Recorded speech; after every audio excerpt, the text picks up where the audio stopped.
Greetings, friends. Welcome to another installment of Into the Necrosphere, and on this episode, I am talking to the legendary Terrance Hobbs of the equally legendary Suffocation.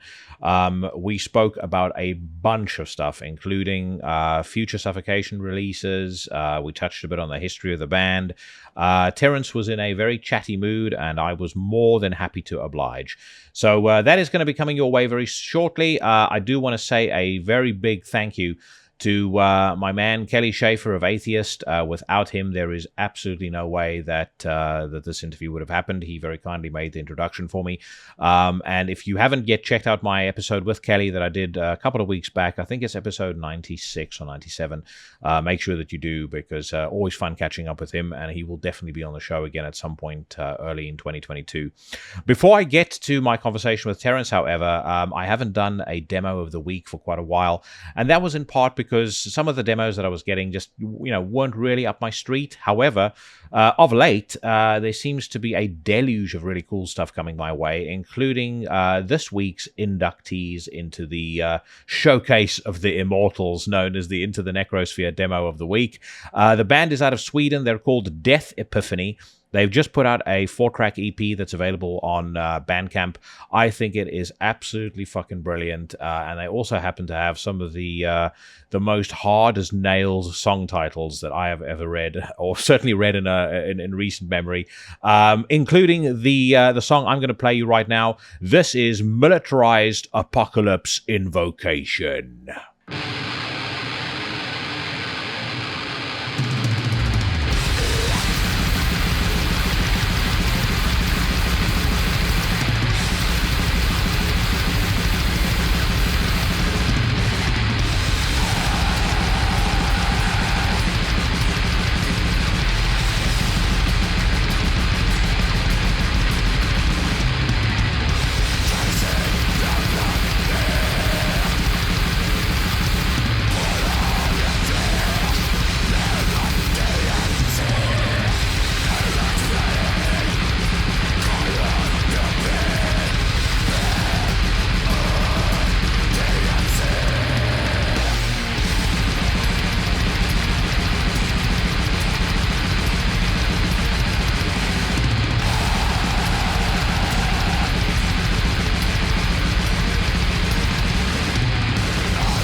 Militarized Apocalypse Invocation off an awesome 4-track EP called Traversing the Blood Mist. It's available right now on Bandcamp, and the band, of course, Death Epiphany, the inductees into my Immortal showcase, or showcase of the Immortals, as I called it earlier, Death Epiphany.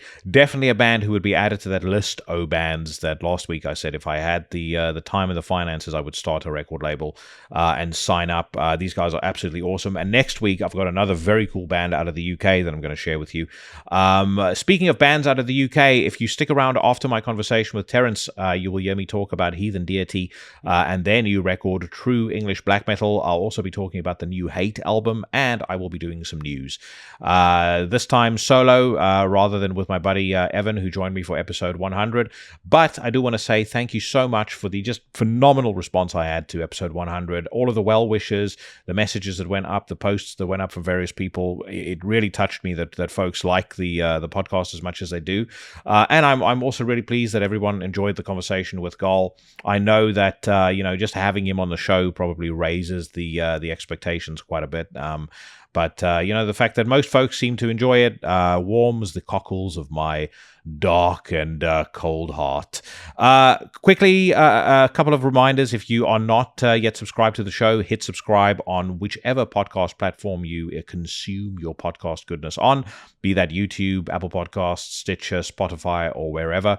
Follow the show on social media, and if you want to rep your love for Into the Necrosphere in public, a face tattoo will go a long way. But in lieu of that, and in recognition that some of you would like to work a long and productive life for the man, head over to the Into the Necrosphere Teespring store and buy yourself a t-shirt, a hoodie, or a jogger, and that will finance my luxury car collection, my hi-fi, and all of the fucking cool shit that I surround myself with 24/7.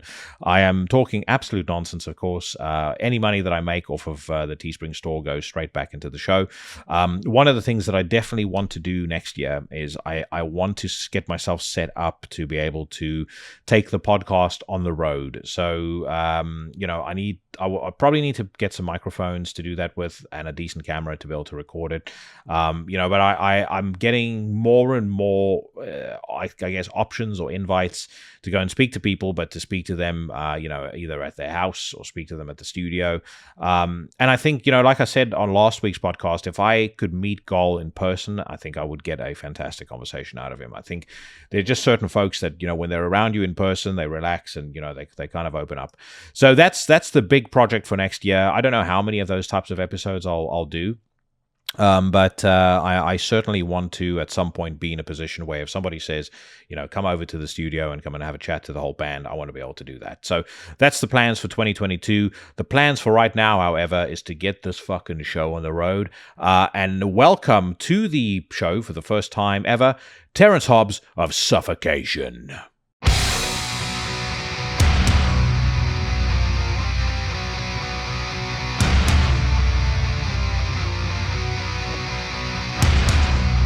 So I think first thing I wanted to ask you is you look like you're sat in the studio, or like your home studio at the moment. Is that like your own setup at home? This is the setup at the Suffocation headquarters, which is my house. I live with my bass player Derek, and I have another roommate upstairs. There was an unfinished basement down here, and we decided to do a little bit of soundproofing and stuff like that. But yeah, as far as equipment and stuff like that, in the back, obviously, is my drummer's drum set. There's stacks and stuff in the back. You really can't see them because the lights aren't on them. Yeah. But you can maybe see the little logo, the Supper logo that's over there. I see that. That's part of one of the stacks in the back. Yeah. Then I got a console. I have some outboard gear back here. A pre-mixing console in the back where I can blend some microphones just to, get some tones and stuff. I have a mix control digital mixer over here that's out of view. A couple sets of speakers, some JBLs hooked up to the ceiling. So we can rehearse and jam and do what we want to do down here, like as any other 24 channel studio would be able to do. I haven't gone beyond 24 channels. I figured there's no need to really go that far. Everybody's doing things out of the box, 8 channel preamps and shit like that, which is what I have. I have a couple of them, but they're all pipe my pipe together and shit. Yeah. It's pretty cool. I mean, it was a little bit pricey over the course of this pandemic because, you know, when February hit, we left tour over in Europe with Belphegor and Hate. It was like, you have 48 hours to get back to the fucking States because Donald Trump's closing the shit down. And we were like, fuck, what are we going to do? You know, I'm smoking a joint on the side of a mountain in Switzerland, having a good old time, you know? And then we had to bail. And when we came home, it was like a little bit hard for us in the aspect that my drummer is Canadian, so he had to fly directly back to Canada. The rest of the guys came back to New York, obviously. And since then, it's been slow going because to get my drummer down here to be able to play revolves around customs and borders and visas and all that shit. So I did happen to have him back like at the beginning of the year for a couple of months. So, you know, we're putting together our next record, not our live one that's coming out, but the next record. And we're about halfway there through it. And, you know, we still have a lot of work to do on it, a lot of riffs to put together and shit like that. So right now it's a little tough because we can't get him back into the country as quick as we'd like to.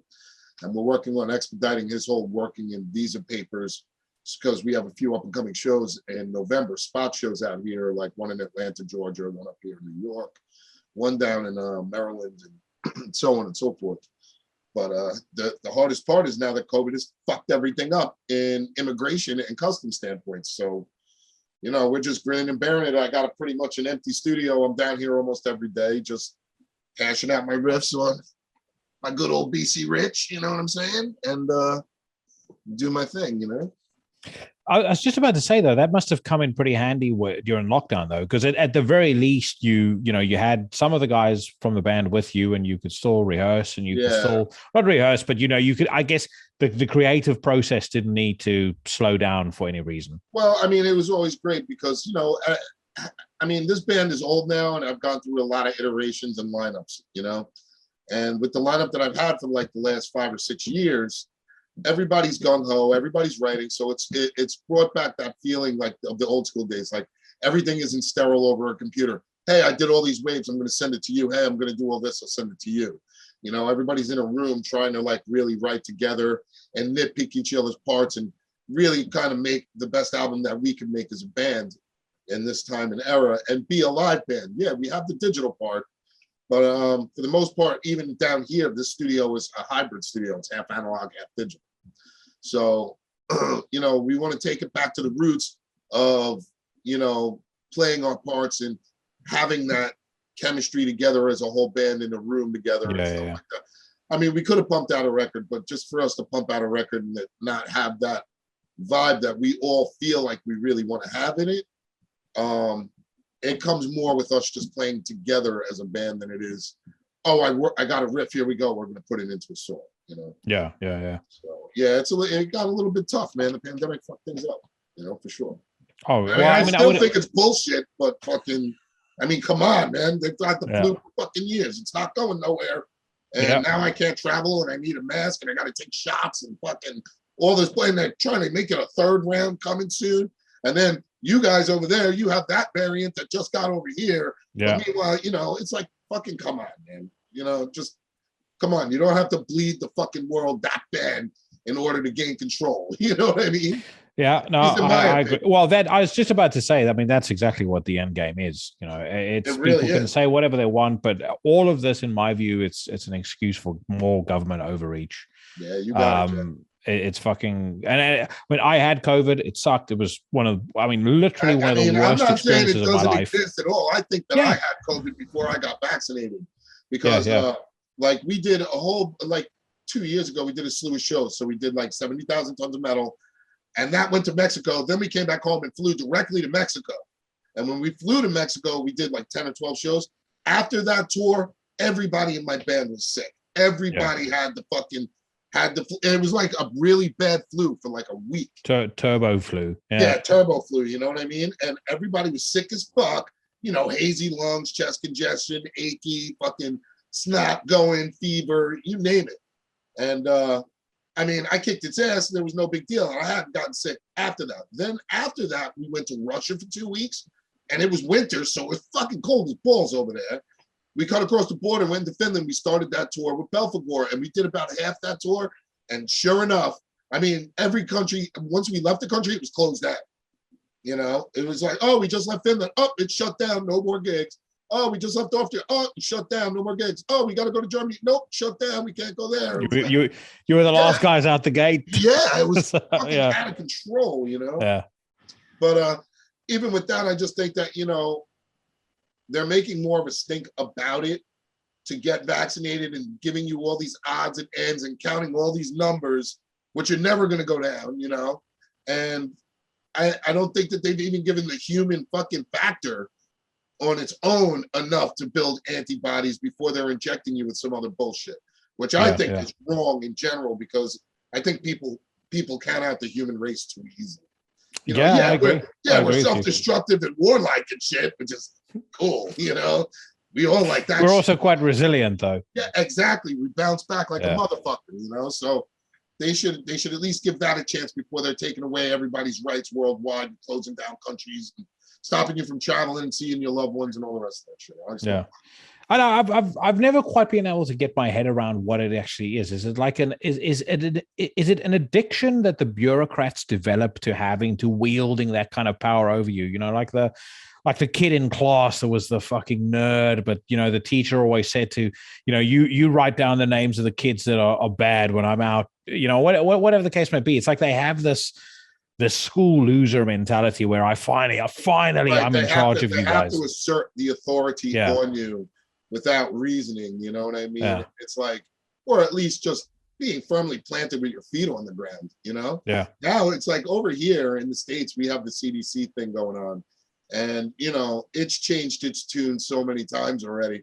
Yeah, wear a mask. Don't wear a mask. Wear 2 masks. You can't go gatherings. You can go to gatherings. You can't go out. You can't go out.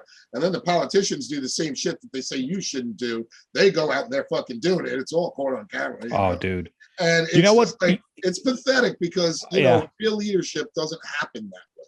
Yeah. And in my particular opinion, I mean, granted, there was fucking Genghis Khan, and, you know, that motherfucker took over everything and was slaughtering the Vatican all day long. But meanwhile, you know, that whole thing died out. So you have to figure that the use of force isn't really something that's going to sway public opinion in a favorable standpoint. You can make people listen. You don't have to force them to do it, though. You know what I mean? Well, it creates a degree of suspicion if you're telling people, hey, listen, if you don't get this, you're going to be fired from your job. You're not allowed to come into restaurants anymore. You know, this, that, and the other. It's like you're creating more hesitancy towards the vaccine by some of the shit you're pulling than you would have done if you just said, hey, it works, go and get it. Right, exactly. Well, I mean, it's not even I do suggest people go and get the vaccine, because if there is any hope of getting rid of this thing by their way, or however, the highway, hell of the highway kind of thing, you know, then go ahead and get it. You're not going to end up in hell. I took the vaccines. I mean, it sucked, you know, I felt all dreary and shit. You know, my arm ached for a day out, you know, that kind of shit. But I mean, in the bigger scheme of things, if everybody is vaccinated, then they're going to have to, you know, and that knocks it out. It knocks it out, because it has happened with other things like measles and polio and smallpox and, you know, all that other kind of shit. So I think we should give it a chance. But I also think now it's time that we have to recognize that we're going to be living with this. It's not something that's going to go away like the common cold or like the flu and shit like that. Cancer hasn't gone anywhere yet. You know, they have all these therapies for it, but it usually kills the person they're giving it to. So, I mean, you know, you're better off going and eating a lot of fresh greens and hash oil, because they said that shit works too. I'd rather take that way out, you know? Oh, dude, as soon as I hit my 40s, I started applying everything I possibly could. Yeah, like you read about, okay, like a glass of red wine a day, you know, staves off the dementia. So I'm on that shit. Everything I possibly can do to keep everything bad away from me. Together, I'm in. We don't want to look like Joe Biden. Where am I at? Dude. I can't even put together his fucking words. I can't stand it. It's so crazy. Did you see the thing that he did? I think it was like 2 days ago. He was talking about his grandpop and how, like, he says, like, you know, most of what he says is just a bunch of muttering nonsense. Right, but it's like, you know, he's like muttering about like, oh, he was, you know, around in the 1900s, or, you know, thereabouts. And right, and it's like he can't put together a cognitive sentence to save his fucking life. He doesn't remember the names of the people that are working on all of his staffs and fucking in the White House and all the, you know, publicists and all that shit. He doesn't take questions. The guy can't walk up a flight of steps, even though he said, "I'll fucking run rings around fucking this guy. I'll run him up and down the steps and take him out back." The guy fucking falls up the steps. It's like, come on, how ironic does it have to get before everybody realizes that this guy's fucking just a ham? He's a fucking show. Like we were talking about the, you know, the government overreach and the elites, the ultimate, like, you know, if I had to kind of paint a picture of how fucking insane this whole thing is, the ultimate irony for me was this Met Gala that happened recently, and AOC was running around with a tax the rich white dress on, $40,000 dress, $30,000 ticket for the to get to the gala, $100,000 to get to sit at the table where she sat and ate, and then there's this photo of her walking into or out of the building. And she's without a mask with a tax the rich dress on while she's hobnobbing with like the super rich. And there's this like poor servant wench standing behind her with the mask on. Here's your porridge, ma'am. It's exactly like that. Fucking gross. It's gross, man. Yeah. And that sucks because she's in New York. And it's like, you would think, I mean, so many people over here, and this is like, quote unquote, the Democratic run fucking state, you know, it's just one of those. And I've been here my whole life and it was so much better back in the day. But, and, you know, I've pretty much refused to leave because this is my home. It always has been, you know. But fucking Jesus Christ, how did we fucking find this girl? They found her at a bar. Yeah. And she's saying tax the rich, walking around in a $40,000 dress. She could go one fucking district over and the place is fucking poverty stricken and fucked up. And she's walking around in a $40,000 dress. You know, well, the other thing that was, 100%. The other thing that was fucking nuts is that she was like, when they asked her about the whole thing, I mean, the complete shambles that it is, she's like, "Oh, well, you know, myself and the woman that designed the dress for me, we wanted to start a conversation about being working women of color." And then it turns out that the woman who designed the dress owes, I think, $106,000 in back taxes, and she's not paid benefits to any of her staff for 3 years, so she's under investigation for that. Oh my God! It's just it's always some type of fucking double standard going on with that. Yeah. You know, and it's really fucking shitty. All I know is they need to work out the travel situation so that bands and people who go across the country and have to visit other people and shit like that can finally do it. It's like, you know, we, as Suffocation goes, last year, like at the end of the year when COVID started, they said, "Oh yeah, it'll all get knocked out all quick," right? So we had so much shit booked. Like we had our whole next year booked. Yeah. Like literally we had Australia and Japan and New Zealand and all that shit all fucking in the works with, you know, other bands and shit like that. And one by one, it just all got yanked. And still to this day, it's like that. So you're looking at 19 months later and we still can't travel freely or do open tours or get to do the, you know, like Europe is great for festivals, man. You guys got Bloodstock. It's fucking awesome over there, you know? Yeah. And the time that I had the privilege to play it, mind you. But still, make a long story short, I mean, maybe I might be able to get over to England or, you know, over there easier being from New York, because I know that some people have traveled, like Napalm Death got to our country just recently. Yeah, for the decibel. Which was a good thing because, you know, they work their asses off. They travel fucking hard. It's one of the hardest working bands out there, you know, and for them to be able to get into the country is a good thing. But for me, I would like to be able to go over there and do the touring and things. And we have that all set up for February of next year. And I'm hoping that this doesn't just fucking continue on down the line. For the second time, we have to cancel the second half of that tour because literally we're coming back with Delta Boy and Hate to finish off the tour that the pandemic stopped, you know? Yeah. So well, they lifted for the UK at least. They lifted, I think, the sanctions on something like 36 countries today, including South Africa. Awesome. That's awesome. So I'm because I'm originally from South Africa. I've lived here for 21 years. I want to go there so bad and play a gig, man. I know that they have a festival down there, and you guys would. All the Dania dudes are from down there, you know. You would fucking kill over there. It would be so cool to get down there. I mean, that's just one of those things that are on the bucket list that we. And I mean, you know, it's actually hard to find like certain places, like let's say Egypt, for example. For us to go and play a show there would be really hard, you know, because there's just not, I don't know if there's an actual scene there, or if there's clubs, or if there's promoters, or, you know, if they're interested in things like that. In South Africa, like you guys just, I've heard had festivals that are starting down there for underground bands and shit.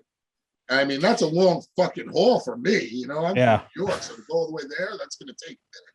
Well, I would say if you go to South Africa, you kind of need to also factor in if you like wine, you like steak, and you like animals, then it's a fucking great place to go to. So, all right. Well, I mean, factor all of that stuff in. I like booze. Then you're gonna have a great time. You know, simple things in life. Just give me some cigarettes. I'm sure they have weed. So they've got lots of that. You know, so then I'm fine.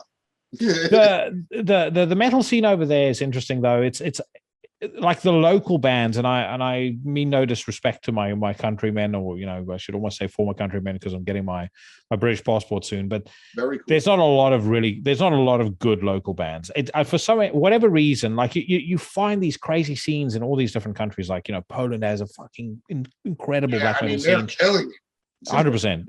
Australia has just the most ludicrously good black and death metal scene. Yeah.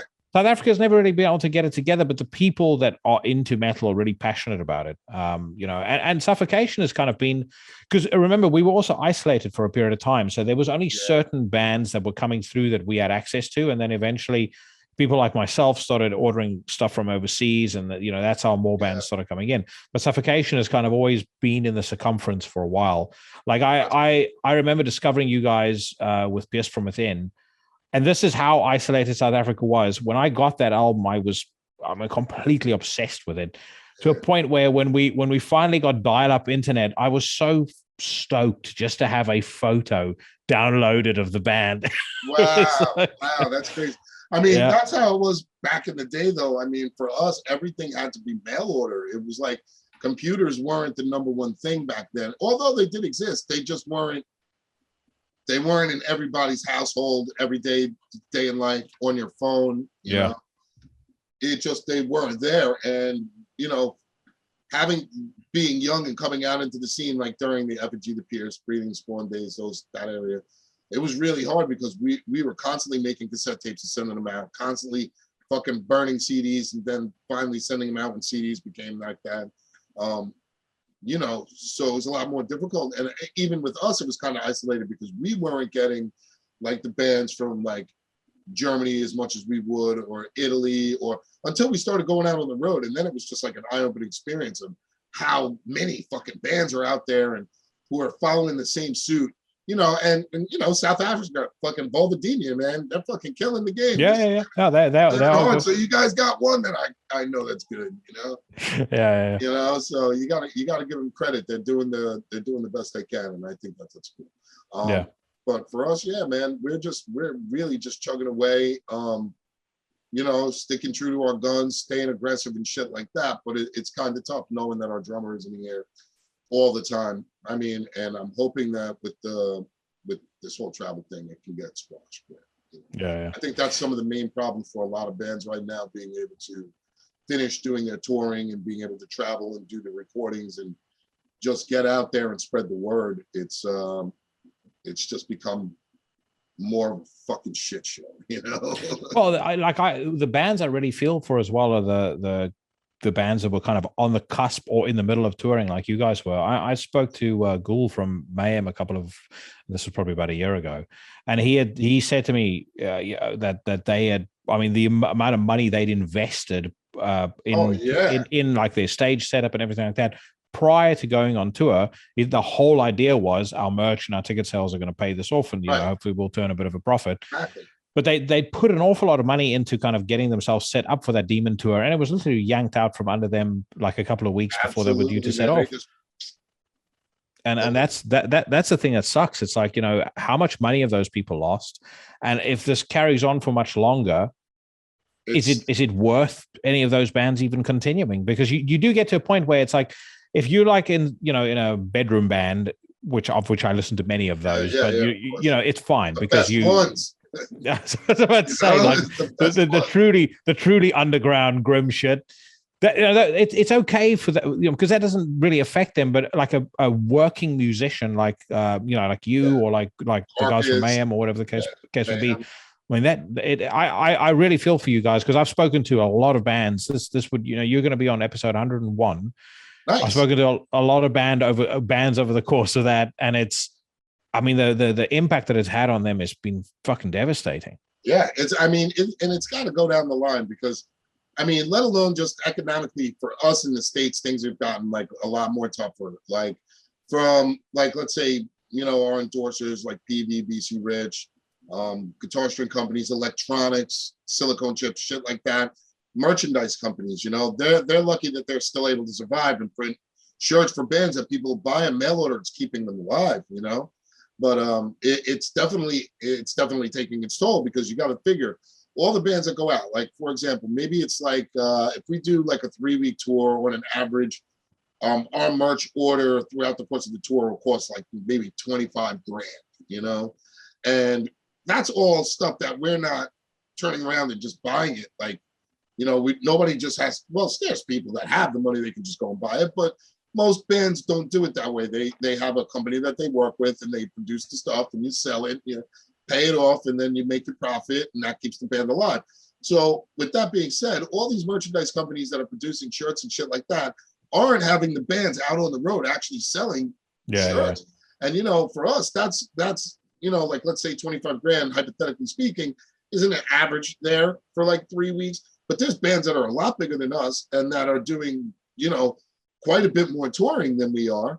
And, all that stuff just goes down the line where the companies now can't produce all that merch in order to have it sold and make the profit and continuously get it out to the bands. So it's got to go down the line. And in the bigger scheme of things, like with all the VAT taxes, the taxes here and there and everywhere, because we have our taxes here, we got the VAT taxes there, we have to make sure that we claim our taxes as a business, yada, yada, yada. These companies in turn aren't making any money in revenue in taxes because they're not selling as much anymore. The bands aren't on the road as much anymore. So it's kind of fucked up that they would even let it go that far. You know what I mean? So it's definitely putting the finger on everybody under the sun in the music industry. Yeah. And again, people overlook how much of an impulse buy like a band T-shirt actually is for a lot of people. You go to a show, you're blown away by the band. I've been in that spot myself. You rush to the merch stand. It's like, I'll take one of everything. Right, I made it to the show. At least I want to get the tour shirt. You know what I mean? Yeah. So, it's kind of rough because now these bands aren't fully touring, so they're not selling merchandise the same way that they were. They have to rely on an online or do video playthroughs and video live things in order to keep people interested. And from that point, they can just go and order the shirt. It's not being sold like 100 shirts a night somewhere, 50 shirts, 25 shirts, whatever it may be, every night for a month. That's a lot of money that's being made, Mm-hmm. And they're not making the government or whoever is not making their tax money off of it because the bands aren't there. Yeah. Well, and the good thing is the government is planning to raise taxes exponentially on individuals. Oh, yeah, even though they're saying they're not, but it's coming. And actually, what a lot of people overlook is inflation is a stealth tax. That's one of the ways in which the government takes money out of your pocket and puts it in their pocket. That's right. That's all it is. And you would think that they would do something good with it, Oh, you're making all this money. Yeah, it just goes to bullshit. They go to gender equality studies and shit. Like, what the fuck is that? Yeah. Big up to my man, Rob Shallcross. Oh, awesome. Manager of Dark Angel. Dude, so man, good shit. I've in my entire life, I've never smoked a cigarette. I've never smoked weed. I've never had literally, and for no reason. Like cigarettes different. With weed, it's. I've always been interested in it. I've just never. I'm proud of you, Jackie. No, well, what I'm saying is, at some point, I've got. Are you in a band, Jackie? No. Okay, bands. Good for you because you'd be exposed to way too much weed and cigarette smoke. You will hate life. Oh, dude. I remember being backstage with the guys. Well, I think I probably did enough secondhand smoke when I was backstage with the guys from Christian. Oh yeah, forget it. Those are my boys. Jesus Christ! It's like going in there, and it's like it smacks you in the face, and it's just this haze that's around you. It's like a Cheech and Chong movie. I have to admit, they are one of my favorite bands and favorite bands to play gigs with. Their fucking brothers are fucking just cool as shit, dude. Yeah, they're badasses. And they're fucking dead up diehards. Like, you really can't fuck with them. So, yeah, in my opinion, that's cool that it was Chrissy and that fogged you out. Good So guy. we're kind of talking about, stuff that bands are doing, like video playthroughs and all that sort of thing. What have you been doing to keep the lights on and, keep the bills paid? Well, I mean, I do a lot of. Well, of course, we had fucking unemployment, which was great. But I have my own little rehearsal room studio thing down here. So I give a couple of lessons here and there. I do some computer work and stuff like that. I do some band mixing and shit like that as well. So it's like, plus I'm writing all the time. So, I mean, I occupy myself as much as possible while things work. It's a little bit more open now. I can go out and have drinks and go to a bar and shit like that, which is cool. But I'm usually just down in the studio, either working on riffs, writing, just trying to get the studio together down here. Just going through the motions, working on older songs and stuff like that to bring back into the set and shit like that. So it's not so bad. It's not so bad. But I mean, really, the most thing that I do miss the most is actually playing live, because that's when we get to interact with the fans. We get to see the crowds. We get the merchandise, see our friends that are, don't live around, make plans with everybody else. It's just, I guess, a part of being in a band that is something that you just would not want to do. You know what I mean? Mm-hmm. Yeah, maybe there's bands that just like to record and put it out. They go on to their day job. You know what I mean? But for us, we're every one of us in our band is just like, we need to get the fuck out. Yeah. We want to be on the road. I want to play around the block from you, okay, Jack? Well, I've seen you guys a couple of times, and I'll relay one story from one of those shows in a second. But there is something, and I've seen hundreds of bands. There's something that is very unique about a Suffocation live show. I've never been at a show before where there's like and I don't know whether it was Frank and just the vibe he gives off, but it is this air of menace on stage. Like as soon as he comes on stage, you just know it's like, okay, it can pop off at any second now. Right. Yeah. Well, Frank was definitely a good man to incite the riot of violence to ensue. Yeah. He's crazy. I just actually seen him yesterday. He's fucking goofball, that guy. But I mean, still to this day, as much as I hate the fact that he's into retirement now, he's still a good friend, and I can understand his reasons why. After doing so many years of he's fucking blowing his head to pieces. He's got a full-time job. He's got fucking kids. He's got a wife. He's doing his home life thing, and I think he wants to try to pursue some type of acting thing a little bit more than what he's doing, but he's got that he's trying to do.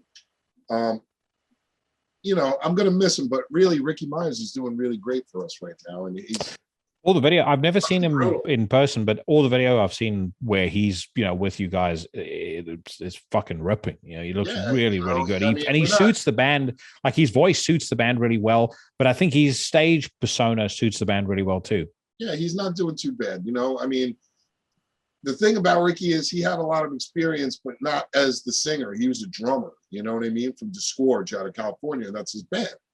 So, I mean, we've known him for so long, since 1996, 1993, somewhere in there. We met and we've always kept in contact and been playing shows together and, just corresponding with each other until one day he was just like, look, I really want to sing. And he sent over a tape. And it was a CD at the time, but he sent over a CD, and we were on the road with Frank actually, and Ricky sent over a submission thing, and we put it in, and we were playing it, and Frank heard it. He was like, that sounds sick. He's like, that's not me though. And I was like, yeah, I know. He's like, you should get him. And I was like, okay, you know what I mean?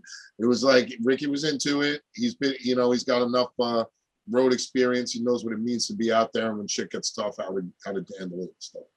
So it's good to have somebody who's a diehard and to replace Frank, even though that those are like almost impossible shoes to fill. Yeah. World's always going to know Frank Mullen. He's got a huge career and 12 albums or something out with Suffocation, and he's done all of his little side work, and people have seen him on tour enough that he's built that persona, and I think that's really cool that he's recognized as that kind of front.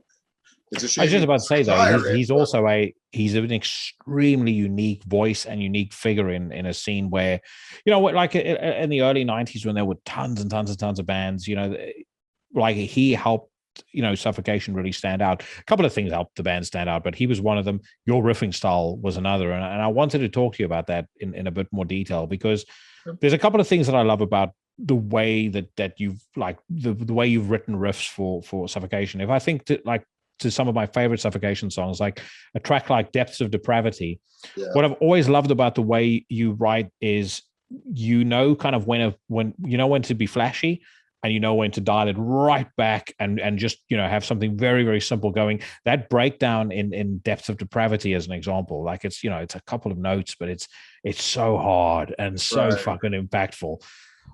As having seen what that does to a crowd live, part of me was wondering whether you ever take that into consideration when you write. Like, do you write thinking, okay, how's this gonna go over with the audience? Right. And also, where does a lot of your kind of riff style come from? Because I've heard that you're into black metal, Oh, and yeah. there's always been like this vein of darkness running through everything that Suffocation does. Yeah. Well, I mean, I think a lot of that the vein of darkness is just like I've always been attracted to those darker, murkier type sinister style riffs. Although you can't I don't know, the philosophy behind it is you can't have something really sound dark if everything around it is dark.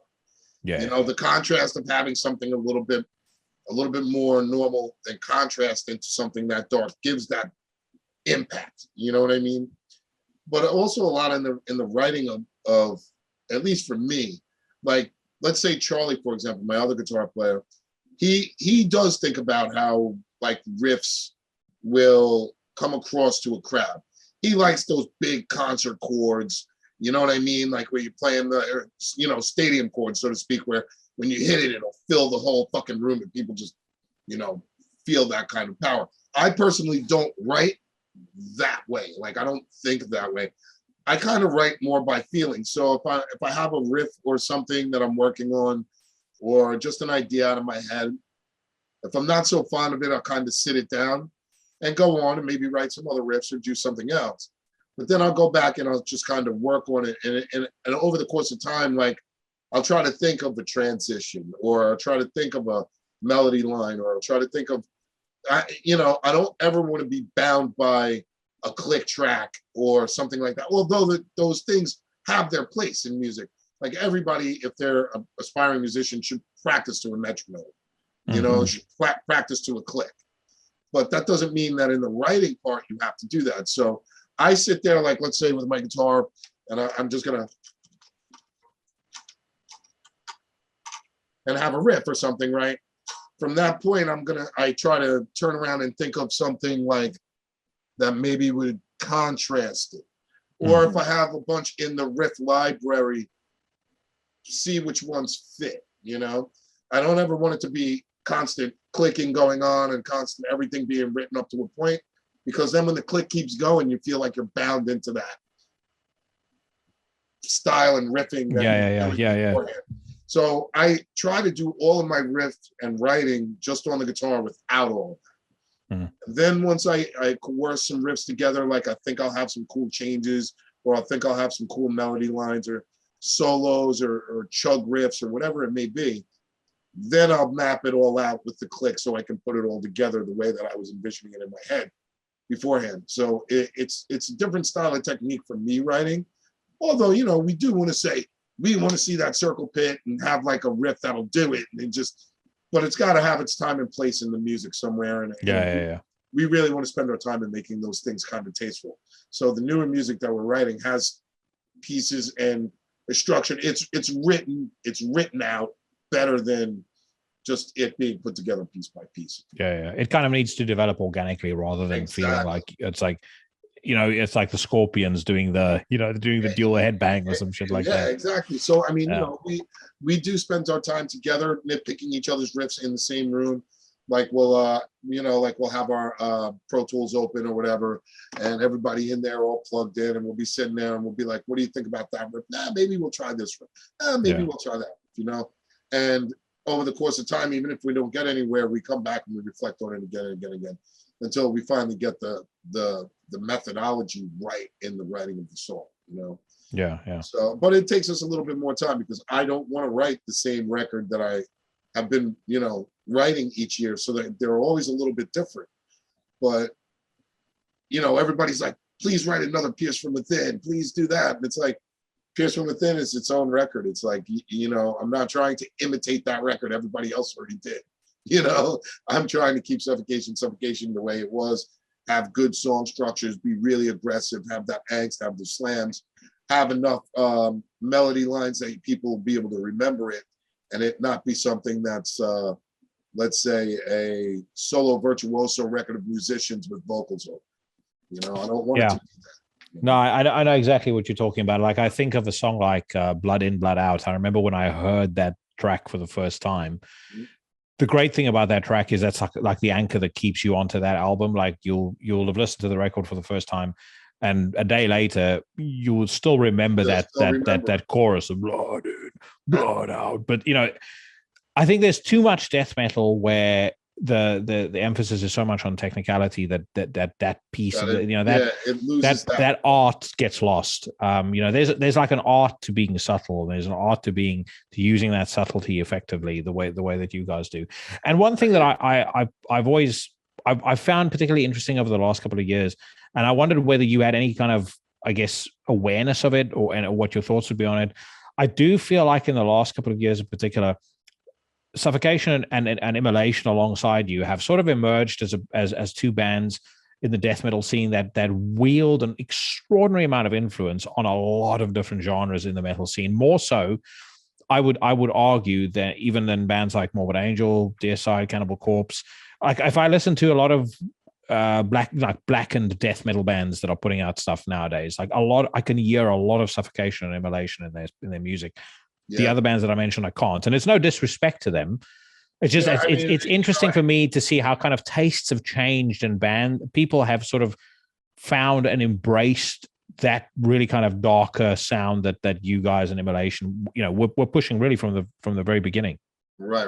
Well, I think that Immolation, as far as like a band, are super awesome and super unique and original. Like, you listen to Immolation and like you listen to Immortal, and it's like night and day, even though they're kind of like blackened metals, you know, of sorts, you know.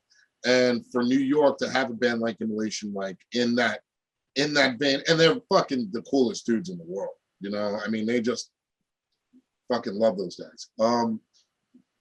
Their in particular style, I think, is unique, like, and completely different. There's not any bands that I know that like really sound like Immolation, although that they have like influence, you know, because you can find influence of like us in a lot of bands these days.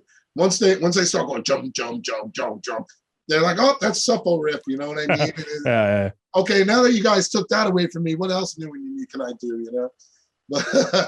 But yeah, Immolation has their own style, and I mean, from the early days of us, you know, being a New York band just like them, we've always played shows and interacted together, from Roadrunner Records to playing live gigs to just being friends and playing festivals and doing tours together and shit like that. Very respectful band.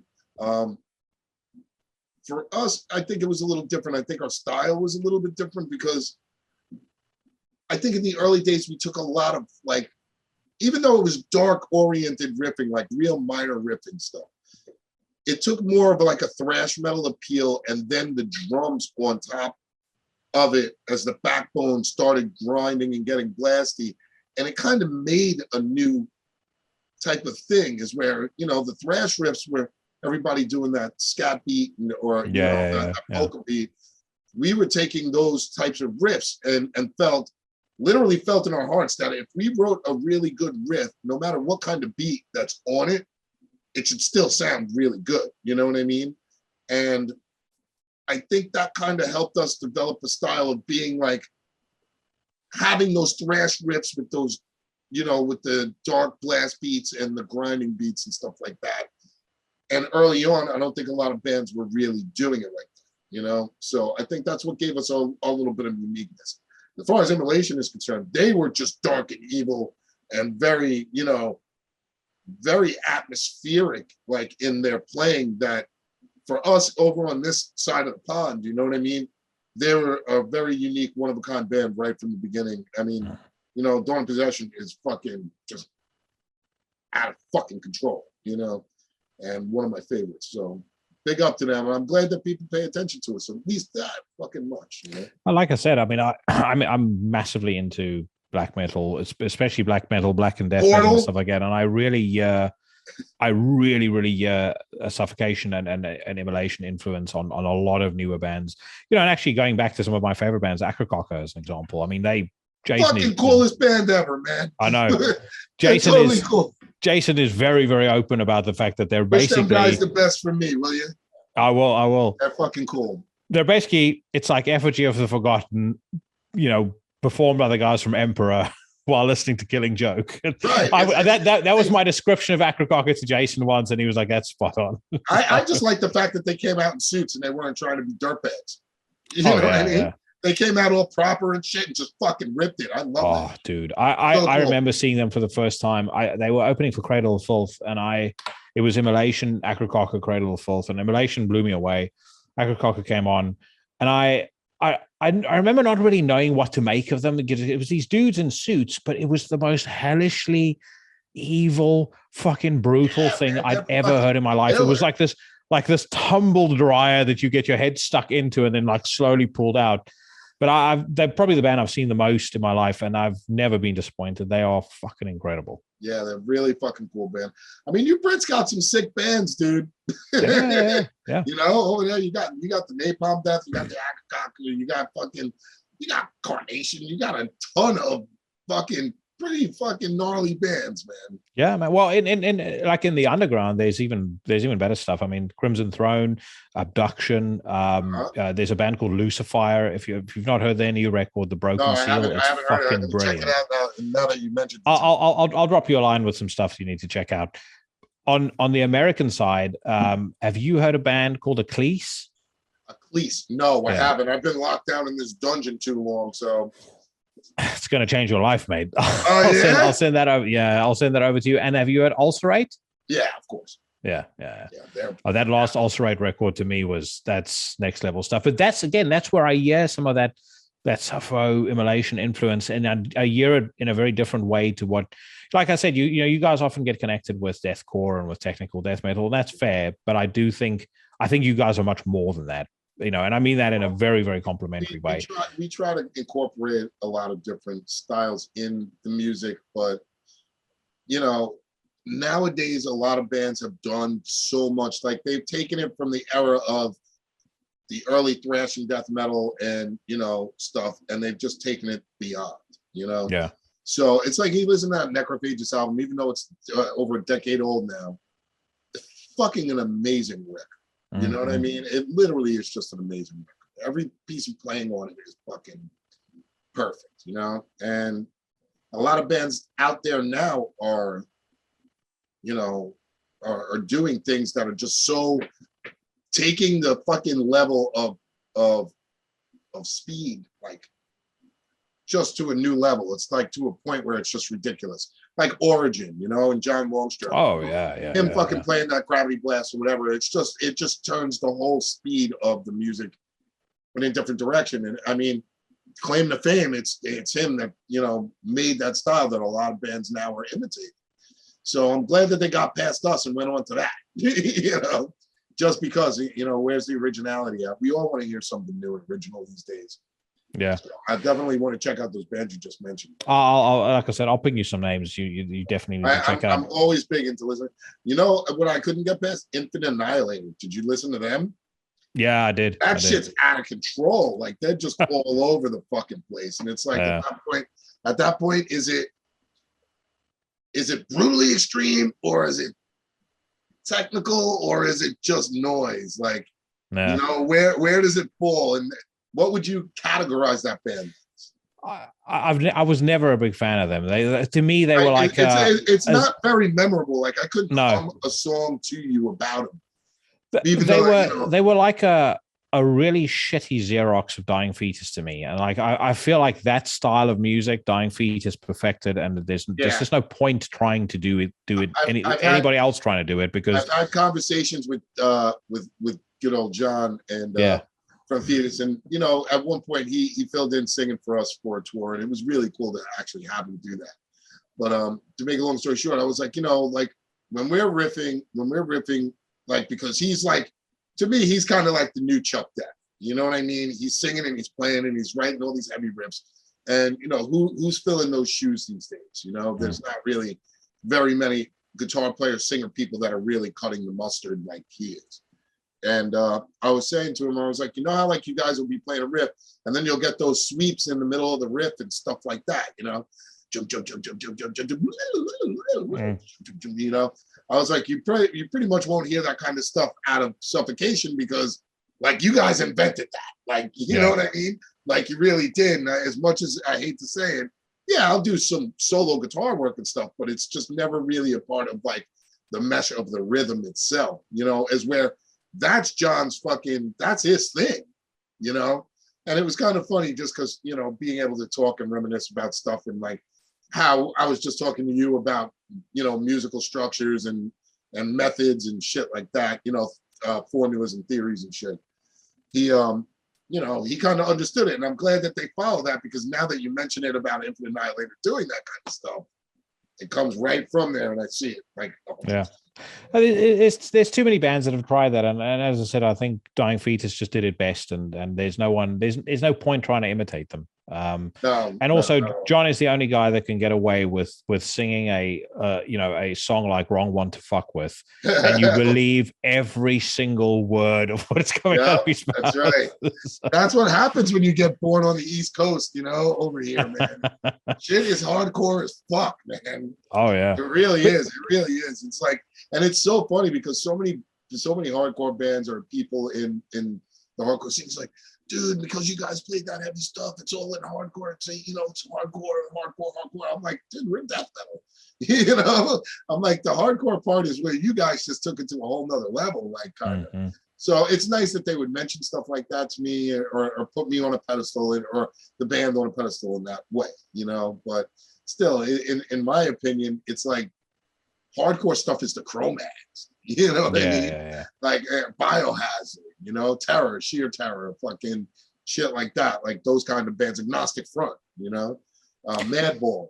Those are hardcore bands to me. And so I can't tell you how sad I am, because Biohazard is one of the best live bands I've ever seen in my life. Like, and because of how much I love them live, those first 3 records are extremely special to me. But it is.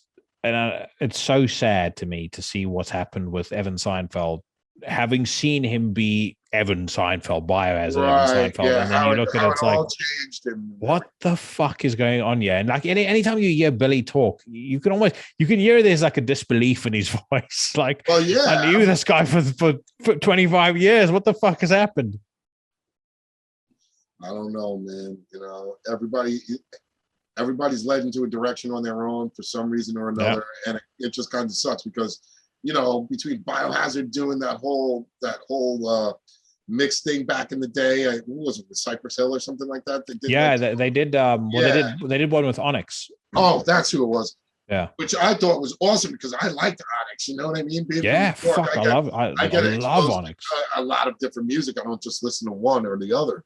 And you know, I thought for sure from that point, it was just going to be like, not that they're not huge. Biohazard's like, you know, a hardcore fucking name in itself. But yeah. I thought for sure it was going to launch them just like through the fucking roof. And it's kind of crazy to see how that happened with them. But I mean, it's still more power to him. I mean, he was always cool with us. The band's always been cool with us. So I can't complain. But I don't know. Once the porn started and all that stuff, I was about to say that's where it all kind of went. You know, I mean, I guess your chick is hot, but hey, yeah, no, that is true. I mean, Billy has said that they're still carrying on. I think they're going to use Christian from Fear Factory doing vocals for them.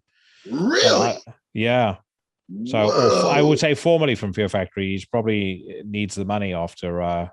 Well, I mean, bamboozled. If he's actually singing as opposed to playing guitar, that's like wow, but then again, I have a singer who's a drummer, Yeah. So Well, I saw them on play when they had that. I can't remember what the guy's name is. That roadie the guy that used to be their guitar tech when he was filling in for Evan, and it was a good show. I mean, it was a really fun show. I think it's just fucked that he's not like a part of it anymore. It's like, why? Yeah, he just apparently decided one day he was like, "Oh, I don't want to do it anymore. I don't want to be in. I don't want to be in music." Yeah, which I find weird. But I'm trying to remind myself, what is the Onyx album that I love so much? I think it's called Shut 'Em Down. Yo, that shit was sick. Fucking brilliant. Yeah. Crazy. I was talking to someone the other day. I don't know if she thinks that everybody from South Africa never listens to hip hop in their life. I was talking to somebody at work, and she was like, "Oh, my son's into rap, but I try and." She's very devoutly Christian. She's like, "I try and keep him away from a lot of the modern stuff." I said, "Well, all this mumble rap stuff is a bunch of fucking nonsense. No, it's garbage. Get him into Eric B and Rakim." Or, I dared not say to her, given that she's a Christian, I was like, kept away from Gravediggers, because to me, that 6 Feet Deep album is one of the best hip hop records ever made. But yeah, I was like, Eric B and Rakim. She's like, Eric B and Rakim, how do you know them? It's like anybody who doesn't know that No Omega is one of the best hip hop songs ever recorded is a fucking moron. Fantastic stuff, man. Yeah. But I mean, coming from New York, I mean, we were exposed to like everything hip hop, you know what I mean? From fucking LL Cool J down the road, fucking, P. Diddy, fucking Biggie, fucking all that shit. So of course we were always listening to that stuff when we were listening to our Creator records as well. Yeah. Which gave us a little bit of contrast, after you beat your head with blast beats and grind beats and thrash beats all day long, to put on something a little bit more like just not that, not that all day is kind of cool. So it doesn't pay to be closed-minded, if you know. No, hell no. No, for me, there was a time in my life, and this is around the time that I discovered Suffocation, probably, where it was like it's death metal or no music, death metal or silence. And then I got really into black metal, and then it was death metal or black metal or silence. Yeah. And then I think it was frankly like watching The Sopranos and getting really into The Sopranos. You start hearing all these different songs, different musical styles, like on scenes that you love, and then it's like it just sort of opens a new world to you. And I started getting into 70s, 60s music. I was sort of getting into hip hop, and you just realize anything that has lasting value is worth appreciating for what it is. It's like, hey, look, I look at it like this. I play in a death metal band, and people will come up to you, oh, did you listen to this? Did you listen to that? Did you listen to Lady Gaga? Did you listen to, this one, that, and the other one? All different styles, obviously. I'm like, well, did you listen to Frank Zappa? You know what I mean? But with that being said, I try to listen to a lot of different varieties of music. I don't want to just be stuck in that one framework. And of course, just because of melodies, there's different melodies and different styles of music that I'd like to be able to, let's say, kind of focus into death metal, like, some flamenco guitar playing, some classical guitar playing, some, some blues playing, some, just a little rock and roll here or there, a little, tech there, here and there, a little heavy here and there. But all together, the motif has to be suffocation and what it is, So it's really hard to just listen to, like, let's say, death metal all day or thrash metal or black metal all day, and here's something different that you would be able to get some inspiration from and write something that will fit that genre. You know what I mean? Because everything's interconnected in some way, shape, or form. You know? But to really have that mental and go, man, there's something cool that I hear in this music that I want to kind of bring across on a guitar, whether or not it sounds the same or it's like a different style of technique they're using in there that you can apply it on an instrument or something. I always want to be able to listen to some things outside of the sphere of influence that I play. I think it's really important. I think a lot of your listeners, if they're playing music, I think that they should try that. Like, I learned how to really play my guitar playing to the TV, play to the television set. I would watch cartoons and stuff. And, one of my old friends, probably the first person to ever give me any type of guitar lesson. That's all he did. And he said, just try to play it, to the TV and improvise and learn how to improvise on the TV somewhat to the TV. It doesn't matter if you're playing it, but just to build up your own chops, And I thought that was a good way, and I still do it. I still do it to this day. Mm-hmm. And I think it brings a little bit of inspiration, insight on being able to transpose things and ideas onto a guitar and bring it forth in a different genre, Yeah. Well, I think it gives you a feel for music that, like, taking, being, I guess, coming up in a more rigid structure where you're getting, lessons every couple of days or playing scales, all of that stuff has its place. But I think it's that feel for music that's so incredibly important. My mom was a music teacher, so I grew up around all of that. She used to teach the piano, and I remember a couple of times she said to me, this person is about to go do their grade 8. And she's like, I don't think they're going to make it. And I would say to her, but I can hear she's playing the piece, or he's playing the piece, and they're doing it perfectly. And she's like, it doesn't matter if they're doing it note perfect. There's no feel to it. And the assessors are going to hear that straight away. And I learned a lot from what she was saying to me at the time. I mean, she's the furthest thing from anyone who's going to be into metal. But just in terms of the principle of somebody can play like if you take the simplest riff, like, it's mechanical. Yeah, exactly. You can take like the simplest riff, and somebody who has like genuine feeling when they're playing that riff, it'll sound fucking incredible. And then you take the most like hyper technical thing ever, and if there's no emotion, there's no kind of soul to it. It just falls flat. Sterile. It's sterile as fuck, Yeah. I mean, I noticed that too on a lot of like new and up and coming musicians, that they can mechanically do it, but they're not actually getting the feel of what they're doing. And it's like you can listen to some of the things that they're doing, and you go, oh man, I wish you would have swung it a little this way or swung it a little that way. I guess that's what happens when you start giving people guitar lessons. Like I only do a couple of lessons here and there for a few kids, and it's just far and in between, at this point. But I'll see how they progress, in playing. I'm just showing them a scale or just a riff or like a blues riff, Smoke on the Water, because these kids don't really know how to play guitar yet, some of my friends' kids and stuff. And, you can see that they know what they're doing, but they still haven't gotten the fucking groove of it, Yeah. That feel into it. Now, for us in Suffocation, even though it may sound like it's, like that, there is a lot of feeling inside of it, from flowing from one to the next riff to the next riff to the next riff, and so on and so forth. So things aren't static, Yeah. No, and you can hear that. Like you take Deaths of Depravity that I spoke about earlier. That when that song hits that break, I mean, it's just it's that thing where it gets you to pull your face like I just pulled mine now, because you're so fucking into it. Question I had for you, actually. I remember when I discovered Suffocation, I was already into Cannibal Corpse, Deicide, all those bands. But I remember just discovering Suffocation and feeling like I'd graduated, like I've gotten my black belt in heaviness. How were you guys perceived in the early days? Like, the Human Waste days, or Breeding the Spawn, Effigy of the Forgotten. How did the audiences respond to you? Because I would assume you were going out on tour with a lot of the names I've just mentioned now. What were people receptive to you straight away? Did it take a while for you to win the crowds over?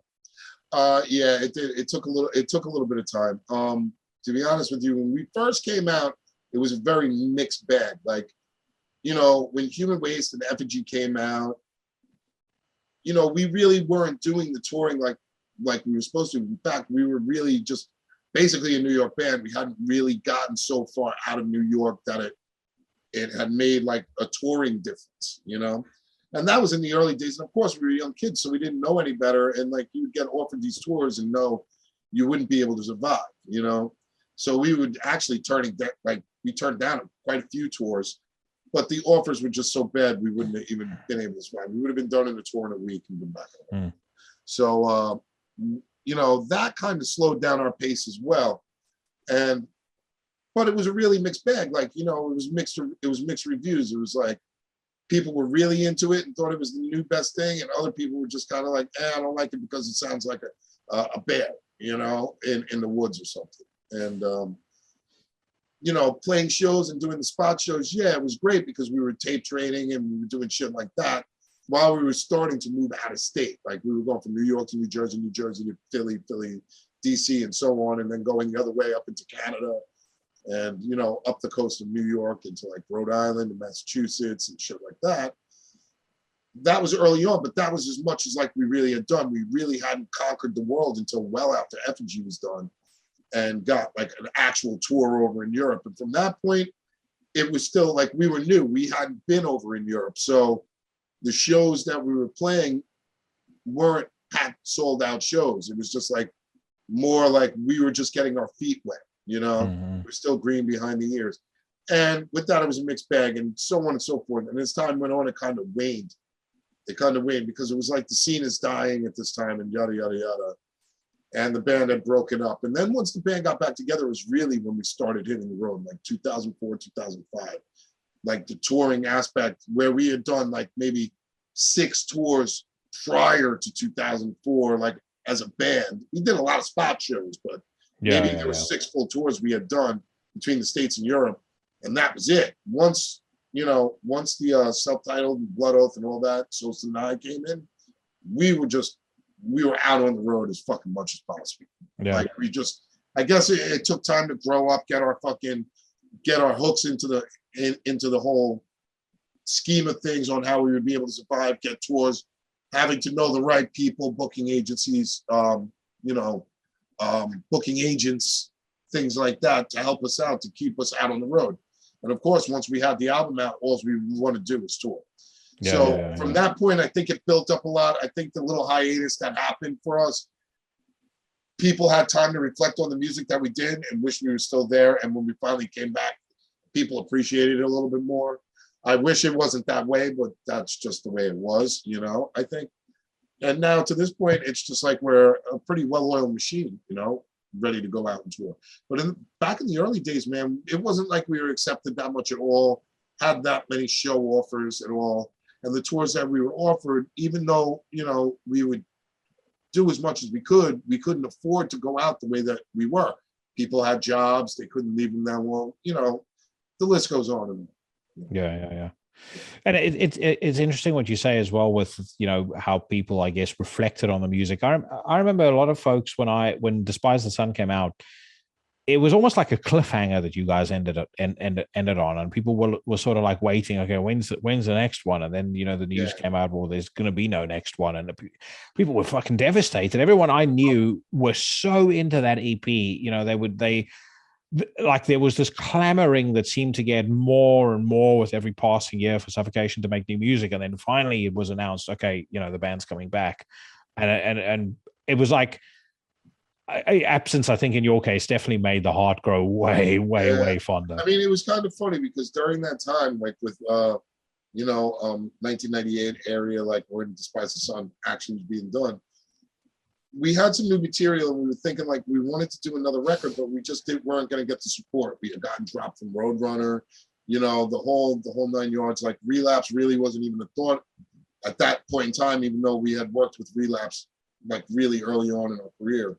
And just the offers weren't there. And I mean, everybody was like, well, this is just not working, and everybody split and went their separate ways and did that. But I mean, for me, it was a life choice because when Frank decided to say, hey, let's get back together and we'll do the band again, I'm moving back into New York because he wasn't living in New York for a while.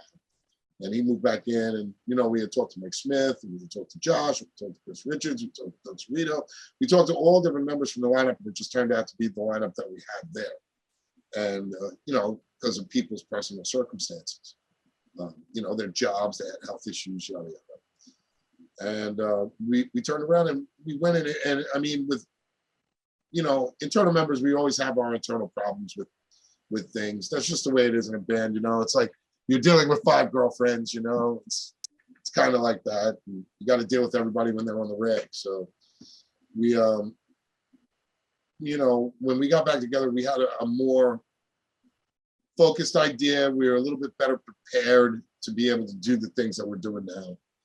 And, it was a bit of a life change for me because at that point in time, I was just working a regular job when the band was broken up for. What were you doing? I was a soda jerk, man. I was doing soda systems, beer systems, tap systems, you know, anything that had to do with refrigerated walk-in boxes, AC units, things of that nature. You know, I did that for a while. And that was my other trade. And I could have just went off and just worked at Coca-Cola for the rest of my life. And I was just like, nah, because when the guys wanted to get back together, I was like, either I can do this job and I know I'm good at it, and I have the offers to go and do it, or I can be in a band and travel the world and do what I really like to do. And from that point, that's when it all changed. You know? What was it that kind of tipped the scales for you, where you said, I want music to be my life, my life's work? Well, I mean, I had noticed that from, you know, me being a kid and learning how to play guitar all through high school, shit like that, coming up through having Suffocation together as a band, even when, you know, the band was like, let's say, broken up, and I still had a guitar, I still had music, I was still playing, I was still honing my own skills, I was still doing what I normally would do for myself when it comes down to playing the guitar. So, you know, I think that was what it was. It was kind of like, yeah, I'm working this job, and now the band wants to get back together at this point in time, and everybody seems to be more committed about it. That was like a changing point. It was kind of like an epiphany, because you know, it's like, yeah, you can do this, or you can do what you really want to do. The choice is yours. What are you going to do? Mm-hmm. So I just chose. I think I made the best choice I could, because I prefer to be playing music. I prefer to be out on the road. I don't really need to be under a bar or in a frozen cold walk-in box tied in copper lines with a blowtorch. Like, I just don't need to be doing all that shit. Yeah. I'd rather be playing the guitar. What kind of originally got you down the extreme music path? Like, you know, what got you into guitar? You know, how did you discover metal? What was kind of the journey into doing that? Excuse me. For me, it was like, okay, I was like, excuse me, I'm choking. It was like No worries, man. I was like 7 years old. I got my first guitar from my great grandfather. By about 10 years old, I smashed it. I thought I was a rock star.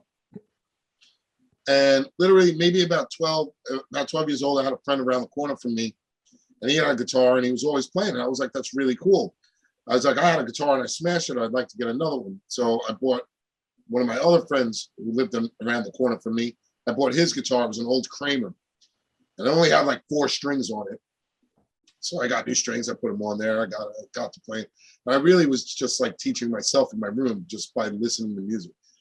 And the hard part about things was music didn't really have like guitars the same way. Like if you were listening to like R&B, or you listen to like jazz and stuff like that, the new pop music of that era, there really wasn't guitars. It was mainly synth and bass, you know, and stuff like that. So I was listening to, like, you know, Jimi Hendrix, because obviously the guitar was in that, Led Zeppelin, things like that, Ozzy Osbourne, Black Sabbath, Judas Priest, Deep Purple. And it progressively went down the line for me there. So by the time I was 13 and I was locking myself in my room, just figuring out all my chops and everything,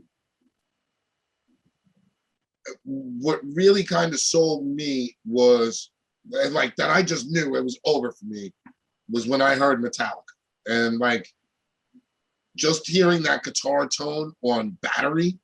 I mean, not that I didn't like Metallica beforehand, because Ride the Lightning was really what I was introduced to Metallica on. Yeah. And then when I heard Master of Puppets, and I heard Judd, I was like, forget it, that's it. Fucking wig blown off, you know, ears fucking eargasming everywhere. And I looked at my guitar and I said, dude, that's it. I'm sold. I'm fucking just sold, hook, line, and sinker. There is no way that I'm gonna not want to have my guitar sounding like that and play heavy chunking shit. Like, that was just, I mean, the guitars in, like, you know, like, let's say Ozzy and Led Zeppelin and Jimi Hendrix and all, the actual sound of it didn't blow my skirt up. But when I heard that Metallica shit, I mean, it let me know that I was just going to be fucking perpetually stuck on a guitar. Yeah. Like, that was my defining moment of knowing that that's what I like. You know what I mean? And that was it from there. I just continuously locked myself in the room and kept listening to different music, and it progressively got heavy. You know what I mean? So after the Metallica, of course, there was the Slayers, and there was the Venoms, and there was the Exoduses, and all the way down the line. Yeah. And I've been stuck in that shit ever since. Yeah. That's the thing, man. I think there's two types of people that get into this music. There's folks that, I think fall into the metal scene because it's relatively accepting of you, regardless of who you are. And I think a lot of kids especially feel alienated and, bullied, isolated. They don't fit in with the cool crowd. So they kind of, fall in with the metal crowd. Yeah. Eventually, many of those drop back out again. They're the kind of folks who you'll run into 4 years down the line, and they'll go, "Oh, I outgrew that music. I'm done. I'm a banker now." Yeah, exactly. But then there's people that are because I've thought about this so many times. It's like it's almost like you're born with something in your brain that's waiting to be activated. It's like as soon as I hear that riff or that voice or those drums, it's like the metal awakens. That makes the hair stand up on the back of the neck. Yeah. Well, for me, there was a couple of things. It was Thunderstruck by AC/DC. When I heard that, I was like, that was out of control. See, Hell's Bells for me was like fucking ridiculous. I was a little kid walking around fucking school, fucking screaming that shit, and fucking biggest balls. Who's got the biggest balls of them all? I was stuck on that shit for a while. Yeah. And then Master of Puppets, when I remember when I heard The Thing That Should Not Be, that to me was a real tipping point because it was I'd never heard something so heavy before. I mean, I guess for me, knowing that I was playing guitar and I was just, I've always been infatuated with guitar since I was a little kid, obviously, but knowing that there was no bass on Master of Puppets, and when you hear that guitar crunching sound that they had, you know what else had a good sound like that? Among the Living, the Anthrax record, Among the Living. Oh, yeah. The guitar tone on those records were they were great. I don't hear many other bands with tones that like that even to this day. And it just changed me. I was like, man, the fucking sounds that these guys are coming out with on the guitars are fucking unbelievable. Like, how do I get that sound? It's like, I'm going to practice my ass off. I'll do whatever it's going to take. I have to have it fucking where it's munching like that, And it was a downhill battle. I mean, there was no way I was going to get out of not having that guitar and having amps and fully blown, like just going for it. Yeah. Among the Living, I think is a fucking fantastic record. I've always been partial to John Bush over Belladonna because I've seen them live with both. I prefer John Bush, and I've also met John a couple of times. And he's a fucking great guy. Oh, he's an amazing musician. Yeah. And I felt, I felt sour about how they treated him, but I frankly think they also feel sour with themselves about it. I kind of got that impression on that retrospective video series that they've just done. But Among the Living, that was my introduction to Anthrax, and I always love that record. I mean, that SOD. SOD is next level stuff. Next level.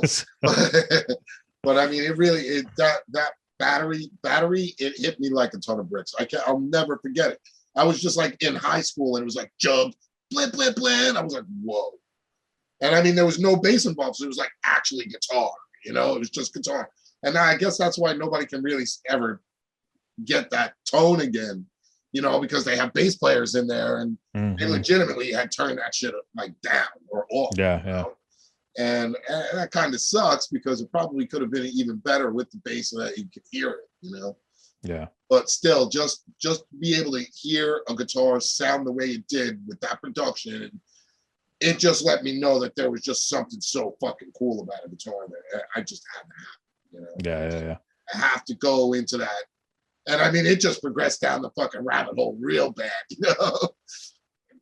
just a sidebar shout out because you mentioned SOD, and when I hear the name SOD, moment I think about is live at Budokan when they do Kill Yourself. Oh, and they do the chorus, and it's like kill yourself, and then it's like kill yourself now, and then Billy's like let's fucking move, and that crowd goes insane. Yeah. Man. They're so fucking good, man.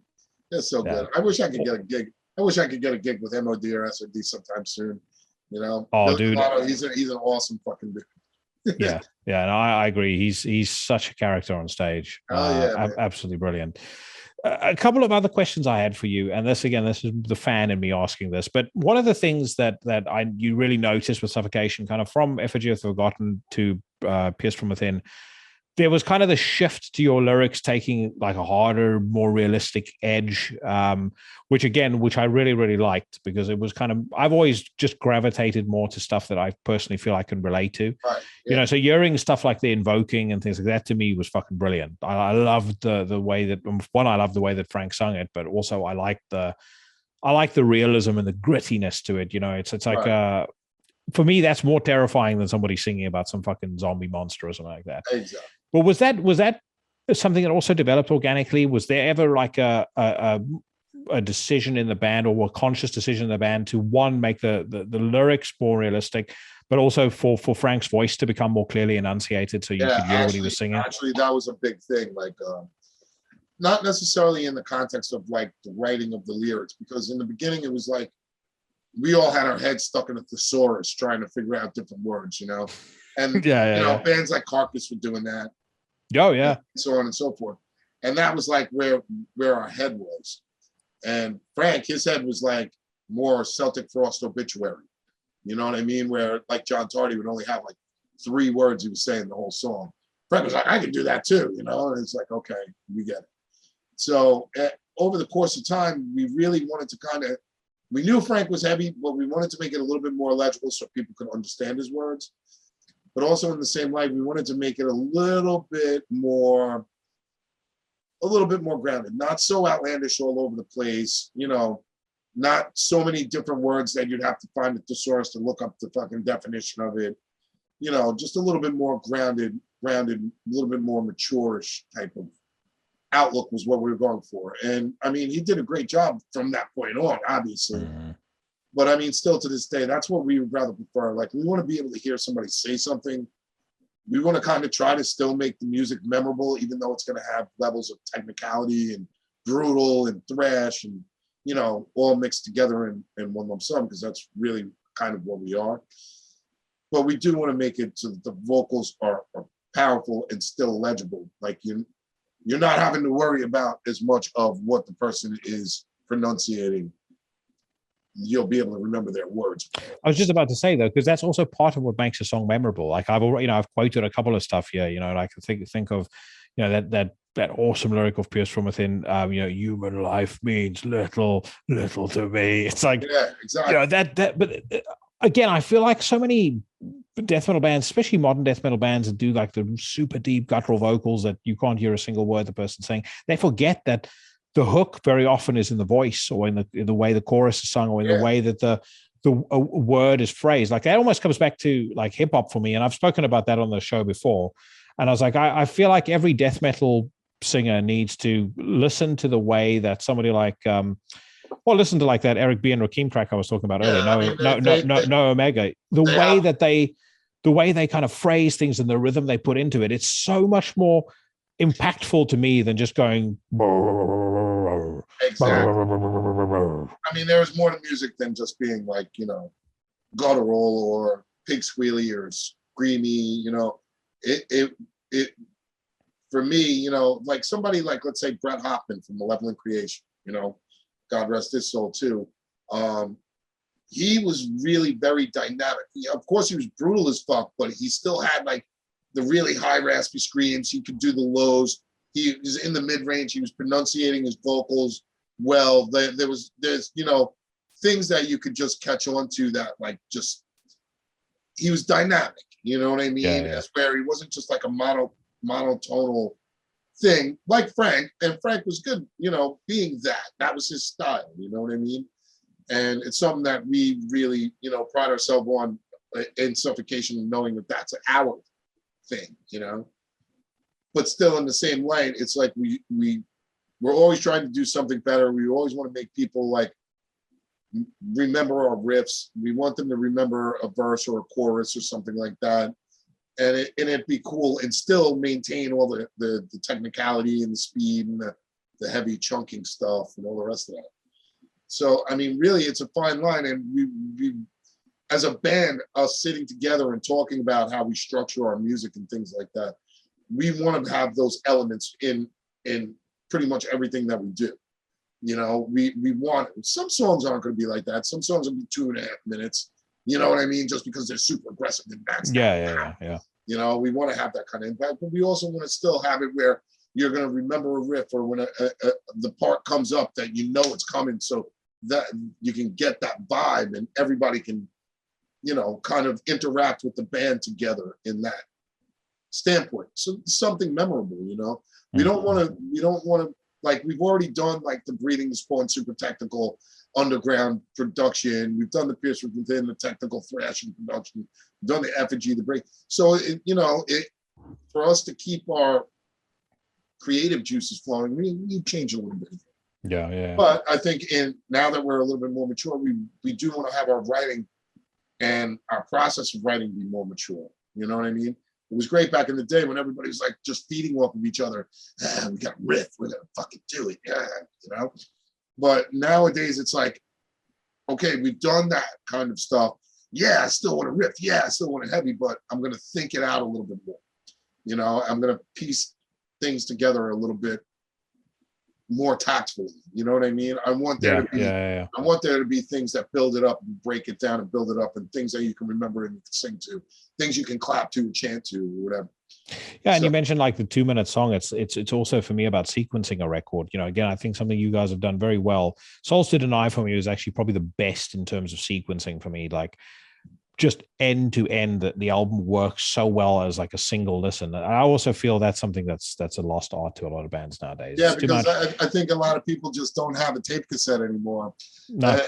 Where it's like, okay, this is the A side, let's put it on, and that's the impact, and then that A side ends. And when you put it on the B side, you're like, yo, what's the B side gonna do? You know, nowadays everybody's like, okay, we have all these songs, let's number them. It's like 1, 2, 3, 4, 5. Oh, we're gonna put this one here, this one here, this one here, this one here. For us, I mean, we do think about that as well, though. I mean, you know, that's the more minimal of thought process in this band as far as creating and our records and what we're gonna do. But you know, we go, oh man, are we starting this song super aggressively? And is it going through all the motions right? And does it end like with? Does it end with power? Does it end fading out? Does it end with the slam? Does it end with this? Should it fade into this and go into this? Like we're constantly thinking about that with the material that we're writing. You know what I mean? So it's just a drop in the bucket, because there's so many different things that we could do, and at this point we're just switching things out and seeing what we think feels and sounds the best. You know? Yeah. So with the chapter kind of closed on Frank's time with the band, obviously you've got Ricky, and how are you feeling about how, because you mentioned you guys are working on new music, so I would assume there would be a new record forthcoming at some point in the next year or two. Yes. How are you feeling about how fans are going to take to him? Which one, I think live, from everything I've seen, people are really into it, but it's a slightly different thing when he's on a record, especially when you're replacing somebody as iconic as Frank. What's kind of your feel on how that's going to go down? Well, I mean, look, there's only one thing you can count on in the world, and that's change, for one. But for two, I think that Ricky is doing a fucking fantastic job. Like, if anybody, you know, listened to Suffocation in the past, hopefully they'll accept it. I mean, you know, some people are just, you know, those death metal diehard elitists that only want to hear it one way and that's it. And for those people, hey man, you know, what can I tell you? It's like, you want to listen to it, you listen to it. If you don't, you know. We do the music for ourselves mainly. It's like, you know, something that we love to do. And I think that we all share that common ground as far as the people in the band is concerned. The fans obviously mean the world to us, but the ones that just don't want to listen to it because it's not the same band that they knew, hey, what can I tell you? You know? So I think it's going to be positive. I think that Ricky is going to do a fantastic job. I mean, he's been out on tour with us a bunch. Most people have seen him already, at least the real diehard fans that come out to our gigs. And hopefully they'll accept the new music, because the music itself is right there. It's not, you know, anything out of the ordinary of what Suffocation would do. If not, it's a little bit more thought out. But as far as the vocals, I think you guys will be pleasantly surprised. You know. Awesome, dude. I think that's about as good a time to wrap it up as. Thanks, Jackie. I'm sorry my computer crashed on you. No, it's absolutely fine, man. I had an absolute blast. If you stick around for 2 seconds afterwards, I'll talk to you offline. But I'm going to stop recording. Again, thanks so much for your time, man. Really appreciate you being on the show. Jackie. Into the Necrosphere, man. Cool shit. Awesome.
You just listened to Blood Oath by Suffocation off the album of the same name. Terrance and I spoke about the track. I absolutely had to play it, and definitely one of my favorite Suffocation songs, not featured on Pierced From Within or Effigy of the Forgotten. But thank you so much to Terrance for his time. Hope you guys enjoyed that. And once again, massive shout out to my man Kelly for making the introduction, and hopefully at some point he will be back on the show soon. I mentioned at the top of the show that, you know, one of the things I'd like to do is take this out on the road. I dropped Kelly a note after my chat with Terrance and said, you know, it went really well. One thing that I would love to do is get the two of you around a barbecue fire, crack open a couple of beers, and talk some shit. Now that would be a podcast worth doing. So that's the ultimate dream. There's two big goals I have with the show right now. I've hit episode 100. That, you know, the landmark has been met. The next thing that I would like to do, number one, I want to be responsible for a band getting signed. There's a ton of unsigned bands that I think are doing phenomenal work, going unnoticed by the scene, and I would like to have a hand in breaking at least one of those bands, or getting at least one of those bands, the attention that they deserve from a decent record label. Whether it's a Season of Mist or a Deborah Morty or someone like that. That would make me very happy. The other thing that I would like to do, a little bit more off the beaten track, is I would like to do a podcast episode around a barbecue fire. So who knows? At some point in the future, maybe I'll get to do that with Terrance and Kelly. It'll definitely be fun. Speaking of fun, the new Hate, although I would imagine for the average person listening to a Hate record, has never been fun. However, they have always been a band I found very entertaining. They have been around, hard as it may be to believe, since 1991. And they are now putting out their 12th record, the follow-up to Auric Gates of Velez. The new record is called Regia, and it is available on Metal Blade Records. I believe, as has been a fair few of their most recent releases. Not much has changed by way of the Hate formula. These guys very much still wear their love of Behemoth's blackened death metal style loudly and proudly on their sleeve. And I would say that unless you were very familiar with the nuances of both bands, there's a chance you could be forgiven for mistaking one for the other. Now, that being said, I do think that what Hate do exceptionally well is write, firstly, some really dark and badass riffs. The performers in the band are, once again on top of their game, and, big shout outs here in particular to Narsil on the drums, and ATF Sinner on vocals. Both of those guys turn in, I wouldn't say career best performances, but right up there. With what was previously my favorite Hate record, Erebos. There's not a huge amount else to say about it. If you like your music fast and frenetic, if you enjoy well-produced black and death metal, well-written and generally entertaining, you're going to enjoy this album. It's not one you're going to remember until the end of your days. It probably won't make it onto your favorite list or list of favorite records of 2021. But you're going to be entertained while you're listening to it, and you will probably go back to it maybe more than you at first anticipated. So you'll see what I mean in just a second. I'm going to play a track right now off of Regia. This is a song called Awakening the Gods Within.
You just heard a track called Awakening the Gods Within by Hate off of their 12th record, Regia.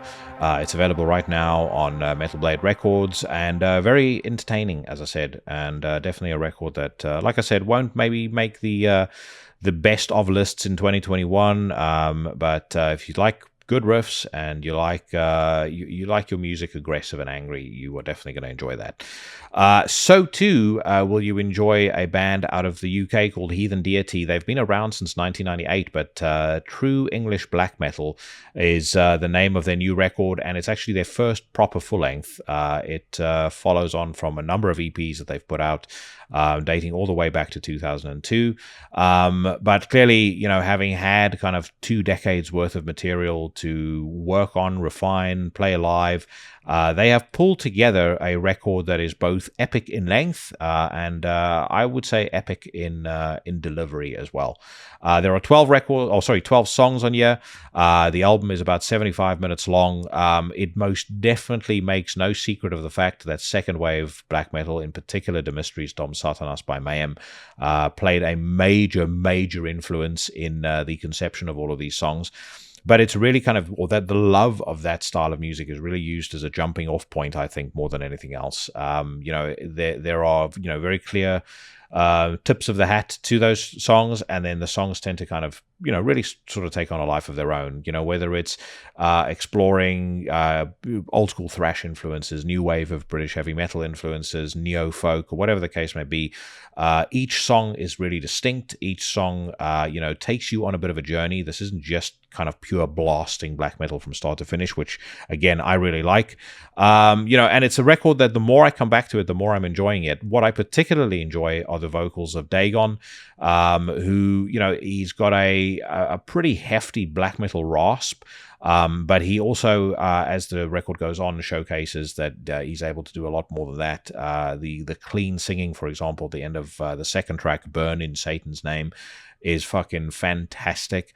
And he also does a bunch of other stuff throughout the record that is very cool. So, whether this has been worth waiting for 20 years, I think the answer to that is potentially yes. And another thing that I'll say, just as a sidebar, if you ever get to catch Heathen Deity on the same bill as Friends Owe Into the Necrosphere Abduction, you most definitely want to do so, because there is a fucking awesome video of them doing Death Crush together on stage, featuring one of my very favorite things to do in the live setting, and that is have multiple vocalists. I think they had 3 vocalists on stage, including Avi and Dagon.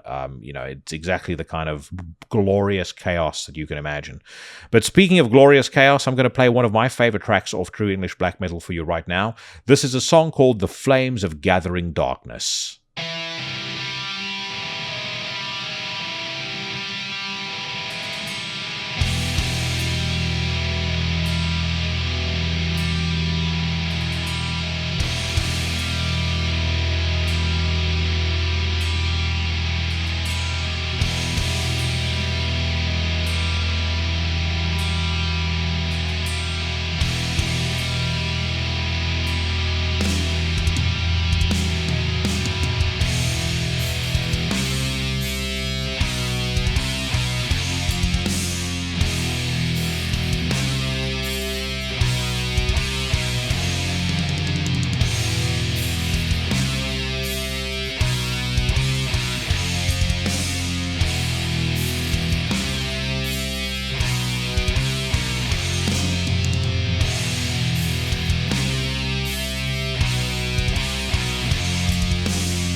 That was The Flames of Gathering Darkness by Heathen Deity off their full-length record, True English Black Metal, available right now on Cult Never Dies.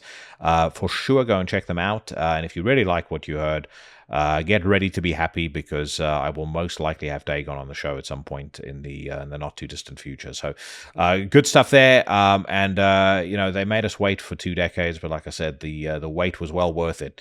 Now, I know that many of you have been waiting with bated breath for the infamous Into the Necrosphere news rants section. I'm going to snap my fingers and be transported through the magic of the internet to Metal Storm. First headline on Metal Storm, and by the way, firstly, if anyone from Metal Storm actually listens to the podcast, thank you very much for letting me utilize your website to generate my own content. But equally, to everybody who listens to the podcast, Metal Storm for sure is the best website. Especially if you're into extreme music. It's the only one where there's no political bias, no nonsense. It's just news, and they tend to have the news, of even the most underground of bands. But anyway, first headline, Cynic share preview of 2 new tracks. It says here, on November the 26th, the legendary Cynic will be releasing their highly anticipated new full-length Ascension Codes. Give a listen to the newest preview of the tunes called Shah 48 and Sixth Dimensional Archetype. Paul Masvidal briefly comments, here's a preview of tracks Shah 48 and Sixth Archetype from our new album Ascension Codes, featuring artwork by Robert Venosa and Martina Hoffman. The album and its forthcoming film immerse us in the Star Seeds journey. So basically, he says exactly what the headline of the article says. I've not yet listened to those songs, but I'll check it out. I've never been the biggest Cynic fan. I don't like beauty of any kind, really, in music, or certainly not in metal. But I'll check it out either way, and we'll see whether they can change my mind. The next headline, Exodus forthcoming album's 3rd single unveiled.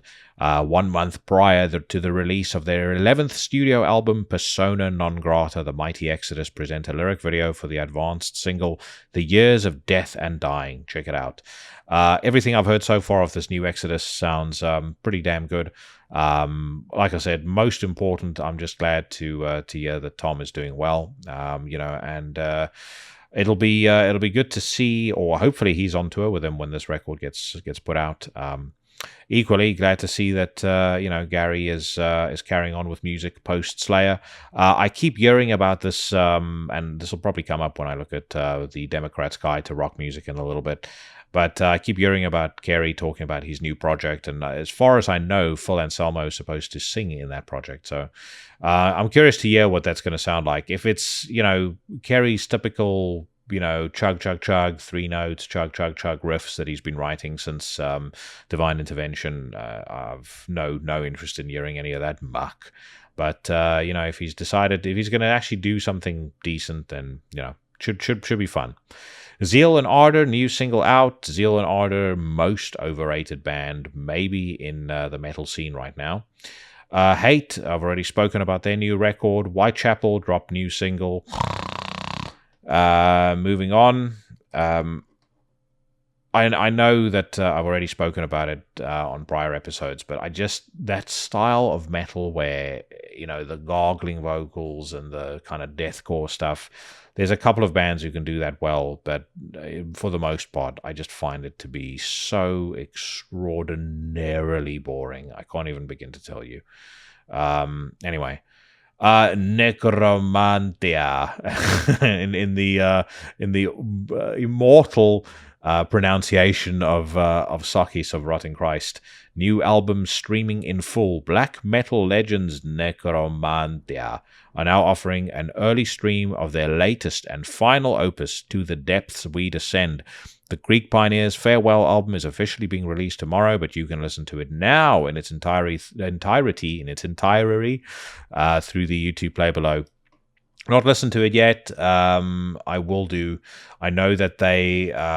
This came by the time I'm recording this, the album is out. So I will probably review it on an upcoming episode if I like it enough.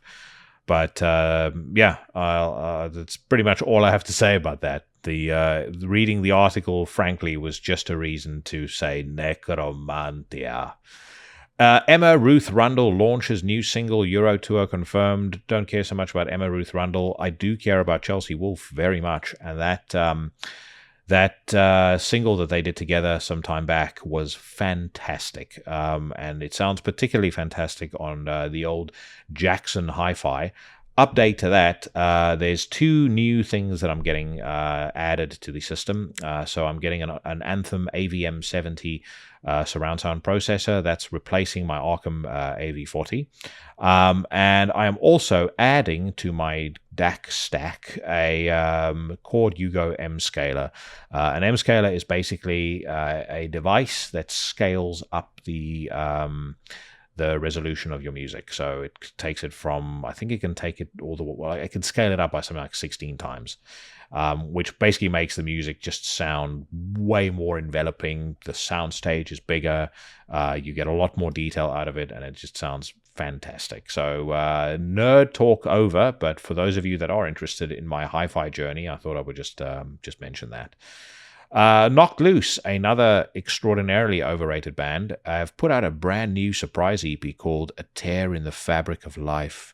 It was produced, engineered, and mastered by Will Putney, and you can listen to all 6 tracks together with a short film directed by and animated by Magnus Johnson.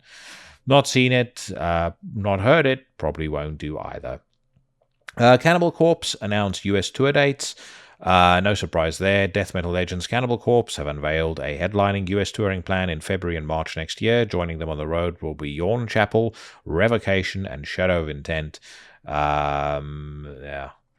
I haven't seen Cannibal Corpse, I think, live since probably 2011 or 2012. The last time I saw them, if memory serves me correctly, was when they played with Dying Fetus and with Annotations of an Autopsy, which Terrance also mentioned.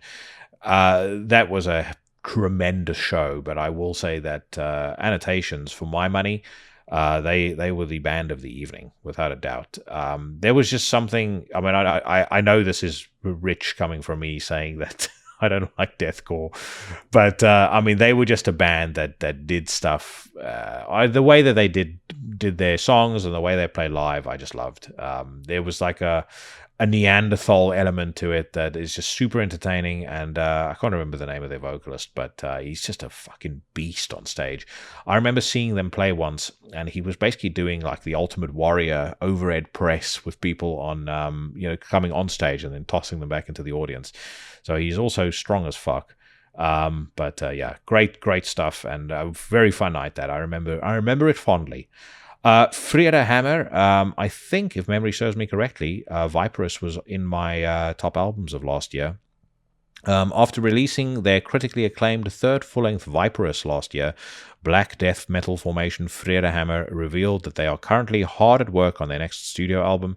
We can expect additional info in coming weeks. The Norwegian trio is also pleased to announce the signing with Dragon Productions booking agency. Great band, and Viperous was a fucking fantastic record. Next headline, Necronautical. I had Russ from Necronautical on the show a couple of episodes back, for those that do not recall. Slain in the Shadows UK tour confirmed in 2022. British melodic black metal Unity Necronautical will play 6 shows over the UK in February 22. Supporting them on the road will be fellow countryman Wolven Crown. Speaking of wolves, I reached out to one of the guys from Wolves in the Throne Room. Sadly, he has not responded to me, but I would love to have him on the show. So if anyone knows Aaron from Wolves in the Throne Room, pester him, prod him, nag him, and tell him to come on the podcast. And that pretty much brings us squarely to the headline about suicidal tendencies having their Instagram account disabled. Evan and I spoke about that last week. So that is my cue to head over to the Democrats' Guide to Rock Music. First up on the essential, I was about to say life essential, but the essential headlines going on in rock music today. Motley Crue's Vince Neil breaks ribs in stage fall. Motley Crue singer Vince Neil suffered a serious injury when he fell off the stage during his solo band's performance earlier tonight. I'm glad old Fatso Neil is okay, but well, he's not dead. But you all know my thoughts on everybody from Motley Crue. I will say this about Vince: he seems less irritating than the rest of them. But that being said, he's still a fucking greaseball. Rammstein's Till Lindemann sing Always on My Mind with Richard Krusper's Emigrate. I love Rammstein very, very much. Emigrate, not such a big fan of. The song Always on My Mind, I think, is atrocious. The cover of Danzig, or that Danzig did of it, he found a way to somehow make a bad song sound even worse. And I cannot imagine how abysmal that song would sound with Till's German accent raping the lyrics. Judas Priest's Rob Halford quietly battled prostate cancer during pandemic. I'll do a quick deep dive on that article because that's some shitty ass news. Judas Priest singer Rob Halford has revealed that he battled prostate cancer during the pandemic. I had my little cancer battle a year ago, which I got through, and that's in remission now, thank God. That happened while we were all locked down, so things happen for a reason as far as time sequence of events. I have nothing but gratitude to be at this point in my life still doing what I love the most. Rob previously mentioned his cancer battle in the new chapter added to the updated paperback edition of his 2020 memoir, Confess. According to Halford, he was diagnosed after experiencing symptoms for at least a couple of years. I am of age now where soon I'm going to have my prostate checked. I must confess I am not looking forward to it whatsoever. But if you are older than 40, then make sure you get your prostate checked. And thank goodness that Halford is doing okay. One thing that I noticed has not been spoken of on here that I do want to talk about, and I can probably just do a quick Google search for Vicky Hungerford Bloodstock, and you guys will know what I'm on about. Vicky Hungerford, of course, is the director of Bloodstock. I don't believe that she's one of the founders of the festival. She may be. I may speak under correction. But she is the cancel mob came for her this weekend after a very ill-timed, ill-fated, insensitive comment that she posted on Instagram. I move over to Metal Sucks, the shittiest of metal websites, as my first hit when I googled it. But I'll just read to you, to all of you guys. Bloodstock booker under fire for transphobic comments. Festival staff quits their jobs. The article reads, Vicky Hungerford, one of the main talent bookers for the major UK extreme metal festival Bloodstock, has come under intense fire over the last 24 hours for transphobic comments she made on social media. Hungerford took to social media yesterday, October 14th, to share her disdain for the relatively new custom of a person specifying their preferred pronouns in their email signature or social media profile, a practice particularly common in the transgender and non-binary communities, but growing in popularity amongst cisgender folks as well, often as a show of solidarity with trans folks. I'm not going to read what she posted because you can go and look that up for yourself. But basically, she screenshotted the original message, shared it on multiple platforms, and within literally minutes, the groans and the wailing and gnashing of teeth was proverbially heard from the internet. She apologized, I think, about 21 hours later, but by that point, it was too late. Folks were already saying that it was time for her to lose her job. Now, I'm not going to talk about the semantics of freedom of speech, or whether she should have said what she said, or had the right to say what she said. I should probably say. Equally, my own opinion, I will call you whatever pronoun you want to be called, as long as you show me the same courtesy. And with the name Jackie, you can imagine how many times I have been misgendered in my life, unfairly so as well. But trust me, once they see the old pythons, they know I'm a man. Anyway, but on a serious note, as I said, I'm not going to. I think we're kind of past the point of this being a free speech issue. I think we're past the point of free speech being the debate anymore. I think it's kind of moved on now to just how much of everybody's free speech are they willing to give up. What I will say, and I've looked into some of the comments that have been posted about Vicky on Twitter, and comments that have been posted on her Instagram account, and et cetera, et cetera. I don't know whether I'm wrong yet, and I'd love to hear folks' opinion. But from my perspective, what is more hateful? Making an insensitive comment and then immediately apologizing for it, or almost immediately apologizing for it, or being so offended by somebody's insensitive comment that your default is to immediately wish the person dead, want their lives and career ruined, and wanting to boycott every single thing that they do. Because, for me, the answer in that is pretty clear. And I do believe that, if you are going to accuse somebody of spreading hate, then surely the antidote to hate is love. And if the antidote to hate is love, and a byproduct of love is forgiveness, then I do think that, I would have. I think you're going to win over a lot more people to your line of thinking by doing what I did see, in fairness, a couple of folks do on Twitter in particular, which is to reach out to and say, look, if I'd love to have a conversation with you on my YouTube show or wherever, to explain to you why I was offended by your comment, and explain to you why pronouns are very important to me.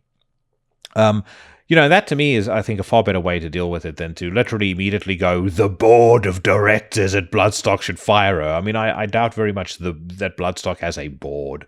It's not some big corporate business. And, sidebar, these people are also the same morons who will wax lyrical about how capitalism needs to be destroyed and they won't wait for socialism any longer. They're going to take it by force, blah, blah, blah. I mean, I'm not going to go into a conversation about that, but like I said, I doubt very much Bloodstock has a board. The fact is, she said something stupid. She said, but it was, I don't believe, said in a, with any sort of intent to, harm people or, to make Bloodstock an unsafe place, as, people are now accusing her of doing. I mean, I frankly don't know how one comment suddenly makes a festival unsafe. If you're going to follow that line of logic, then next thing you know, they won't be allowed to book a band like Cannibal Corpse, because surely that will then make women feel unsafe at the at the festival. But anyway, I don't want to ramble, but I did want to mention this because I know it's been a hot topic, and obviously we've spoken a lot on this podcast about freedom of speech and kind of general freedom. And I just think, in summation, that it is a very, very dangerous road to travel down, where your definition of freedom goes from the saying of, you have the right to say what you want to say, and even if I'm offended by it, I'll, fight to the death for your right to say it. 2, you're free to do everything that I love doing. You're free to like everything I like. You're free to vote for anyone who I approve of, and anything else means your life should be destroyed. I hate you.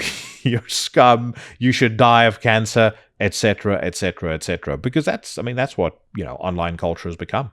It kind of that same line of thinking infects the debate about democracy as well. Bill Maher, whose shows recently I've kind of warmed back up to, because I think some of the stuff he's saying is very valid, and I don't always agree with him, but he's one of those guys where when I do agree with him, I really agree with him. But he had a monologue again about 2 weeks ago, where he was talking about how, Trump is planning another coup against democracy. How is running for president in a democratic election planning a coup on democracy? Democracy surely means one person, one vote, and the person at the end of the day with the most votes wins. My understanding is the person currently in the White House is Biden, who inexplicably, in spite of the fact that he could only draw about 6 people to a rally, got 81 million votes, something like that. But that's beside the point. But what I would say is I just feel like this whole concept of democracy being anything that, it doesn't matter if so and so got more votes than the other guy. If my team didn't get the most votes, then it's an attack on democracy. And it's kind of the same thing with this, the idea of freedom. People want to be free to do what they want, but they want to be free to do whatever they want, and they want to allow you that same freedom as long as it doesn't contradict any of their own personal views, as long as it's nothing that they are offended by. Because if it is, then you deserve to have your life ended. And another irony of all of this, I think, is that a lot of this comes from the same people who passionately argue for the abolition of prisons. So you believe in a second chance for people who murder and sell drugs to kids and are child molesters and things like that. But don't say anything that offends me, because then I want your life destroyed and I want you to be dead. I don't understand it anymore. I mean, I don't know whether I've gotten to a point where I'm now old enough to really notice the generation gap. I don't know whether I'm going to pretty soon start using phrases like "in my day." But this whole debate, the logic behind the debate, the lines of thinking behind a lot of the outrage that I see every single day online, whether about something like this or otherwise. I mean, the Dave Chappelle special Closer is another great example of that. I watched that over the weekend. I did not hear or see anything that was remotely hateful or malicious in anything that he said. If anything, he said more hateful things about white people, all of which I found hysterical. And yet you have people that want him banned off Netflix forever. And, we now are told by certain websites, I can't remember whether it was Slate, Vulture, or some other shit pile website, that we need to think about a life without comedy, or we need to think about a world, or a post-comedy world. I mean, I don't want to think of a post-comedy world. I think part of where the biggest problem lies in this generation gap is that the new generation are extraordinarily sensitive, and what is often overlooked is that people like Vicky, like myself as well, we grew up in an era of comedy being, I wouldn't say mean-spirited, but, pretty scathing. South Park came out in our time. If I bring it, closer to the UK, think of all of the shows that were, super popular in the mid to late 90s. And even the early 2000s, Borat, Ali G, Balls of Steel, Bo Selector, those shows all had an element of, poking fun at other people, trigger happy TV. And part of the reason that they worked is because, there was always the unwritten rule that, if you don't like something, switch off the television. If you don't like what somebody has to say on social media, by extrapolation, don't follow them on social media. For me personally, I find every single thing that comes out of the mouth of every single reporter at CNN and MSNBC deeply offensive. I've never once sent Rachel Maddow a message saying, I hope she dies. She should be fired from the station. But I mean, the flip side to this is, I think, Vicky, I've never spoken to her directly, but she strikes me as a relatively intelligent woman. And I think that in this day and age, to have said something like that and not think there's going to be backlash, especially with the size of her following, is pretty naive. But anyway, that's my 2 cents on that, and I mean nothing hateful about it to anybody. Like I said, if you speak to me and indicate that you have a preferred pronoun, or that you want to be spoken to in a certain way, or even that you're sensitive to certain things, I won't make jokes in front of you about stuff like that, or I won't say things that I'll probably be extra cautious in what I say. So that I don't offend you, and I'm more than happy to refer to you by whatever pronoun you wish. But equally, I do think that if the point of departure in what you are doing is, I want to spread love in the world, you need to remember that, part of loving somebody, or part of showing love to your fellow man, is showing forgiveness. And whether that person is somebody who, did a terrible thing, or if it's somebody who said something insensitive and stupid, forgiveness is forgiveness. And on that note, my name is Jackie Smith, and this was my TED Talk. That wraps up episode 101 of Into the Necrosphere. I'm in triple digits now.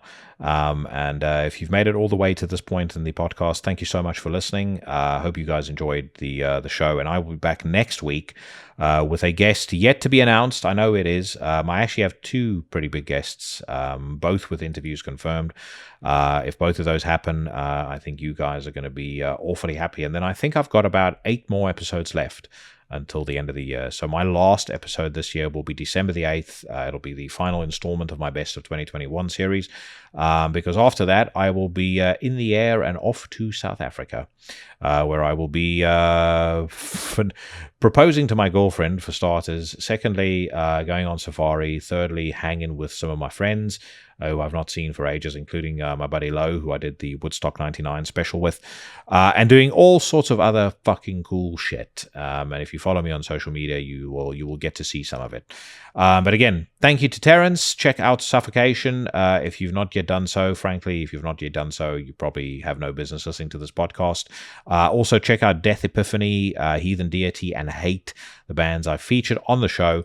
I will see you bad motherfuckers next week, and I'm going to play out with a track off of the new Voices record coming out on the 26th of November. The song is the title track off the record, and it's called Breaking the Trauma Bond.